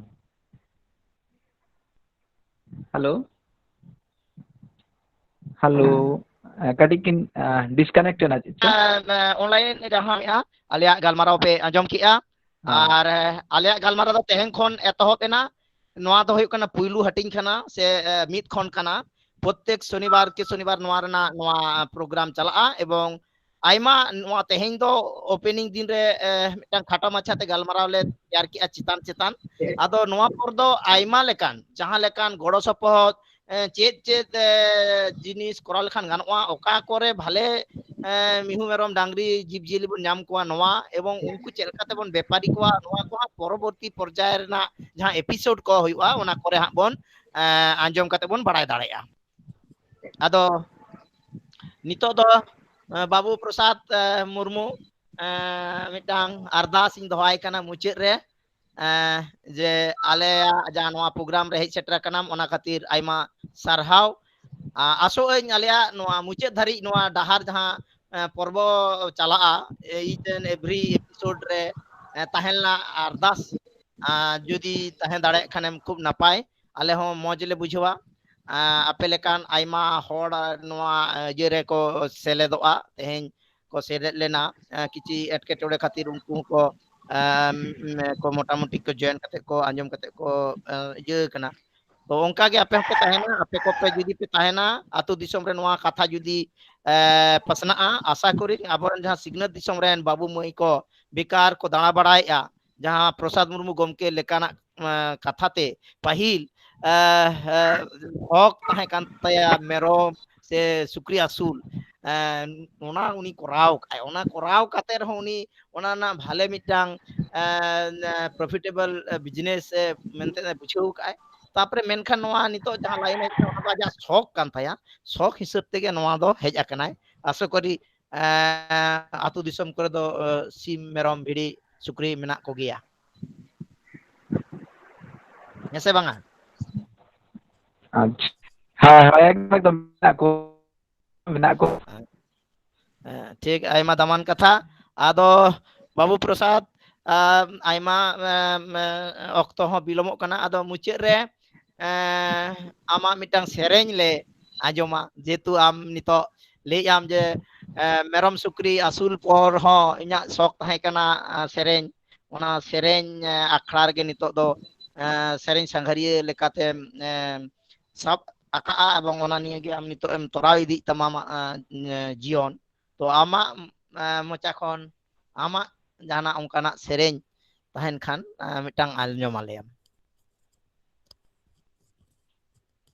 अच्छा ठीक है मिट्टी सेरें तेहन दो सेरें कारण मिट्टी अडी पुरुदुल सेरें टिकरी ठीक दिन रे जुजु उनका प्रिपेयर लकी पे एनखान परवर्ती दिन रे हिजु कानूराम बाबू तकिना मिट्टी सेरें मिड लाइन सेरें दा अडी पहल रे सेरें थान उयहरें तो ठीक है ओना कदी बाजम। अच्छा अच्छा बाम नेलो कना बागानरी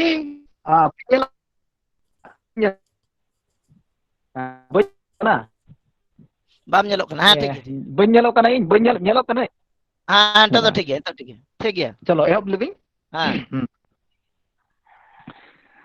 बागानरी निजी चेड़े इनी दौडर करेगी न्याबोआ बागानरी निजी चेड़े इनी दौडर करेगी न्याबोआ दारे लाफां sakam dana ngini dunya boa dare lafang sakam dana ngini dunya boa जहाँ तीन इन राग रे हो जहाँ तीन इन हो मोरा जहाँ तीन इन राग रे हो जहाँ तीन इन हो मोरा चिली हो बांको हिमा से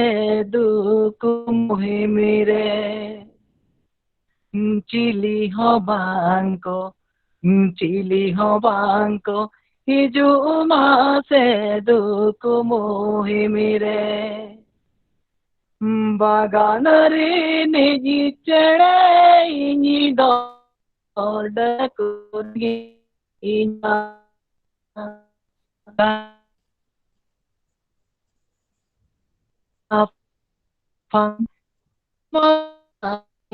शोभा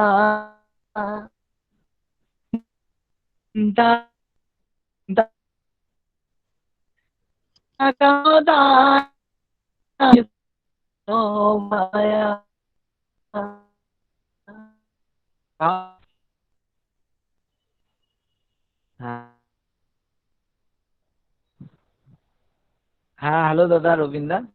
हेलो हाँ हाँ hello hello hello hello hello hello दलिन हाते आमा थोड़ा डिस्टर्ब तहन है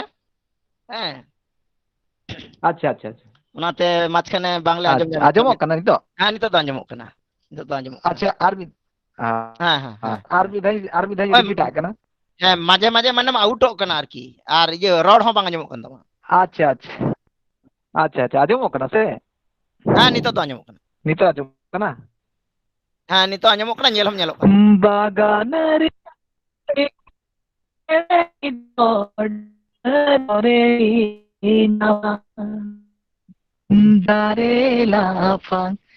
Dare lafang sakamodana ngini dunya sobaya dare lafang sakamodana ngini dunya sobaya जहाँ तीन इन हो रे हो जहाँ तीन इन हो मोरा चिली हो बांग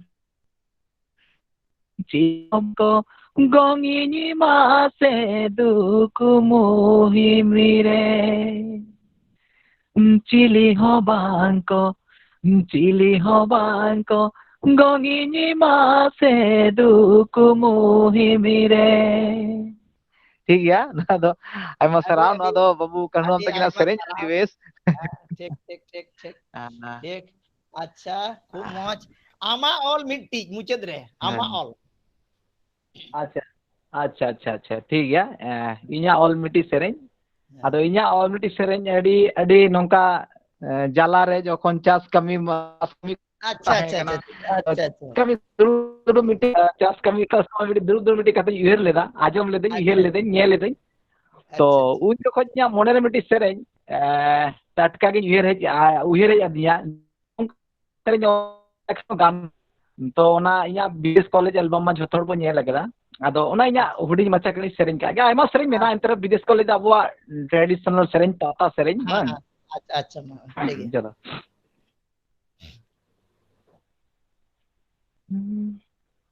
amma menam bidesi college re ini mamena chas kamire tisem hijua to menyapa lama kata gihara tisem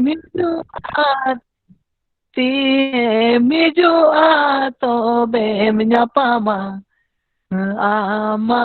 kata ginyuhara তারপরে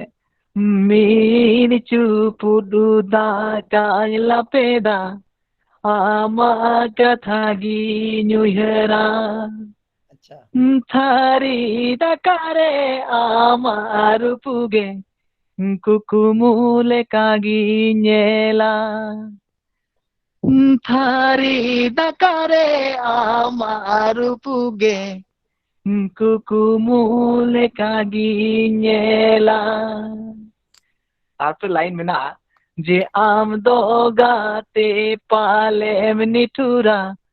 সে দায় কথা গে ভিড়িনা আম ভাঙতে নো আজিরি একলা একলা আমে নাম বিদেশি কলেজ রে ইনি আমে নাই চাষ কমিরে tisem hijau obe ma johar da johar emang now ᱡᱚᱦᱟᱨ ᱡᱚᱦᱟর ᱟᱹᱰᱤ hello ᱟᱭᱢᱟ ᱥᱟᱨᱦᱟᱣ ᱦᱮᱞᱳ hello ᱦᱮᱞᱳ ᱦᱮᱸ ᱦᱮᱞᱳ I'm da hello ᱟᱭᱢᱟ ᱟᱭᱢᱟ hello ᱟᱭᱢᱟ ᱟᱭᱢᱟ sarah ᱥᱟᱨᱦᱟᱣ ᱟᱨ ᱟᱢᱟᱜ ᱠᱟᱹᱢᱤ ᱟᱢ লেতাড় ᱜᱮ ᱛᱚᱨᱟᱣ ᱤᱫᱤ ᱛᱟᱢ ᱚᱱᱟ ᱥᱟᱝ ᱟᱢᱟᱜ ᱡᱤᱭᱚᱱ ᱡᱮᱱᱚ एकदम एकदम ᱥᱩᱞᱩᱠ ᱛᱮ ᱛᱟᱦᱮᱱ ᱢᱟ ᱟᱨ ᱟᱞᱮ ᱯᱟᱦᱴᱟ ᱠᱷᱚᱱ ᱵᱷᱮᱴᱮᱱᱟরি ᱥᱟᱱᱛᱟᱲ ᱮᱥᱳᱥᱤᱭᱮᱥᱚᱱ ᱯᱟᱦᱴᱟ ᱠᱷᱚᱱ ᱱᱚᱣᱟ ᱢᱤᱫᱴᱟᱝ ᱟᱢ ᱴᱷᱮᱱ ᱟᱨᱫᱟᱥ ᱞᱮ ᱫᱚᱦᱚᱭᱟ ᱡᱮ ᱟᱢ ᱱᱤᱛᱚᱜ ᱠᱟᱱ ᱥᱤᱪᱩᱭᱮᱥᱚᱱ ᱨᱮ ᱱᱚᱣᱟ COVID-19 ᱨᱮ ᱡᱮᱱᱚ ᱚᱲᱟᱜ ᱦᱚᱲ ᱥᱟᱝ ᱢᱚᱡᱽ তে সন্তর তে এবং আদি সন্তর তেপে তাহেনা এবং মজ জীবন পে সুলুক জীবন পে খাঁডাওয়া নোয়া লাগি এবং হাপেন দিন রে আরো আচ্ছা আইমা লাটু আমা কামি হরাম তরাও দিবা এবং লাটু হরেম তেয়ারক মা আলে পাহাটা খন আম আমা তো আলে পাহাটা খন আম আশিস লে এমাম কান ayma sarah ar adi muche re sarahin chala ko kana dahar udu hor dahar udu doctor babu tako jahay menak kuwa saute ajomiya ko jahay menak kuwa salam ko ge no program re muche re aro jothat monem chal kate teheny di pitala khon iha bidoy hataw da mankan sanam ko noa মহামারী রে sanam ko সাবধান তে বো তাহেনা নাপাই তে বো তাহেনা sanam ko ge in pasta sen ko ayma sarah johar da Johar Johar Johar johar johar johar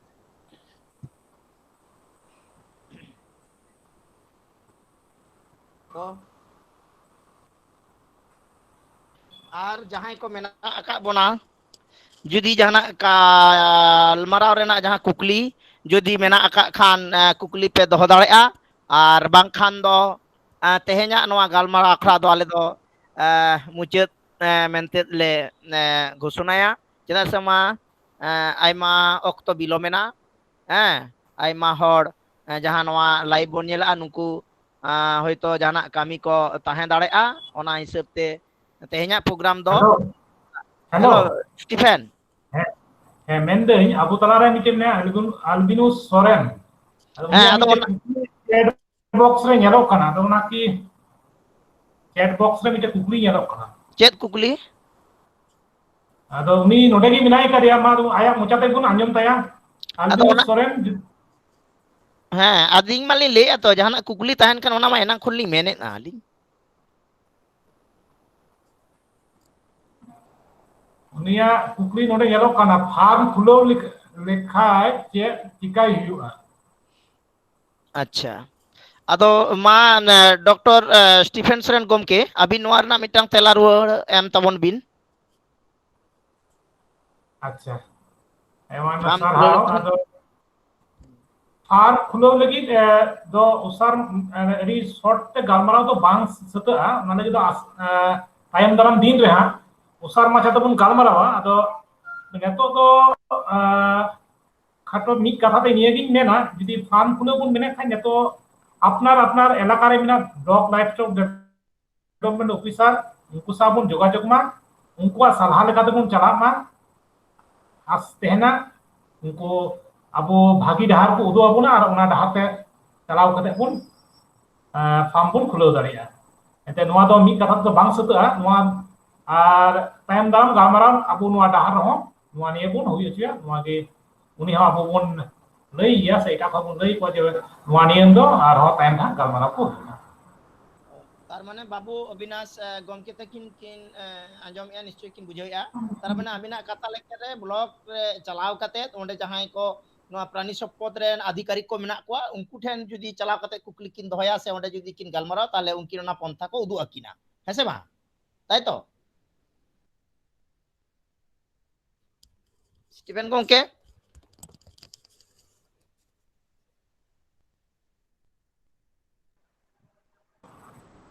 एकदम ताई के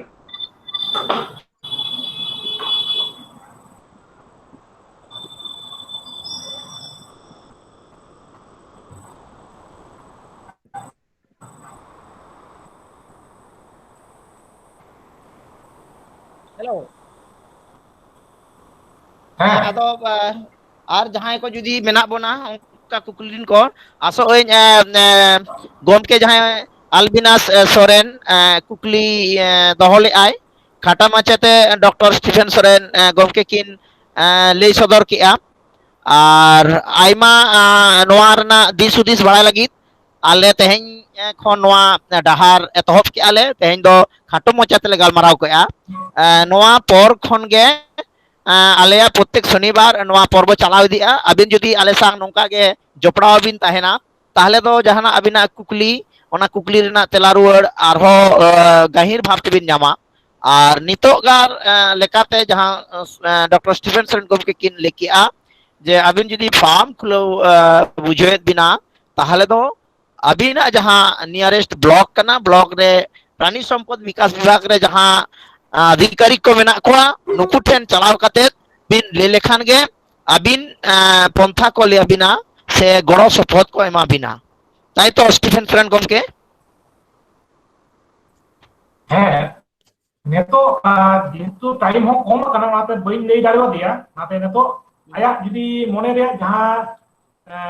ताना ये धन खाय दो नै आपातत ओंडे खबर नाम दाड़िया और अब सा जपड़ावे तहे दी खाय अब हा नोडे मा तो तायम दाराम प्रोग्राम रे नोआ निये अडी उसा ता बन गालमारावा आशा करे उनी से उनी लेकान को तिना मेना उनको अंजम कते akwa ka badai je titang mina kato na titang do mita kato ठीक ठीक अच्छा मा ताले आदो तेहेኛ जाना नोआ गालमाराव आखड़ा जुदी जहां को बन नेलेत खान उनकुआ नोंका कुकली जुदी ताहेन खान बन करावा और बांखान दो आले दो नोआ गालमाराव आखड़ा दो तेहें लेका नोडे गेले एतम कोया जहां को मेना बोना कुकली को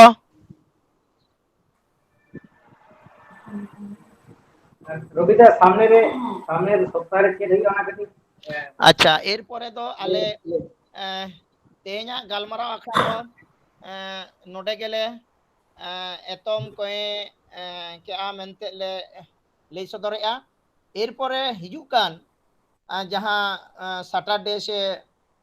शनिवार नोंका गे आबार गलमाराव आखड़ा हुआ ओना गलमाराव रे दो एतहबोआ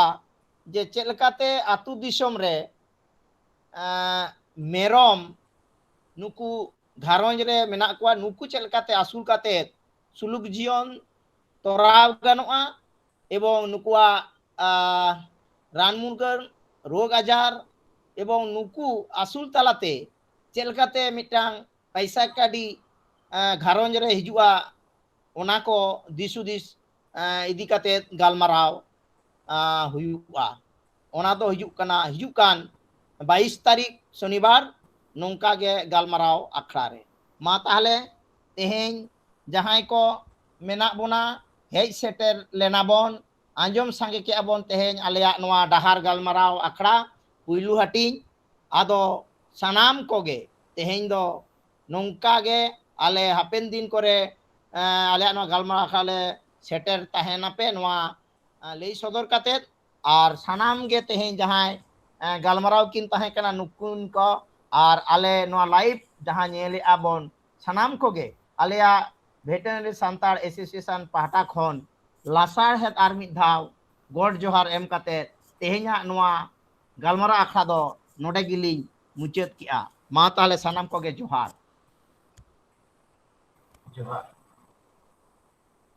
जोहार जोहार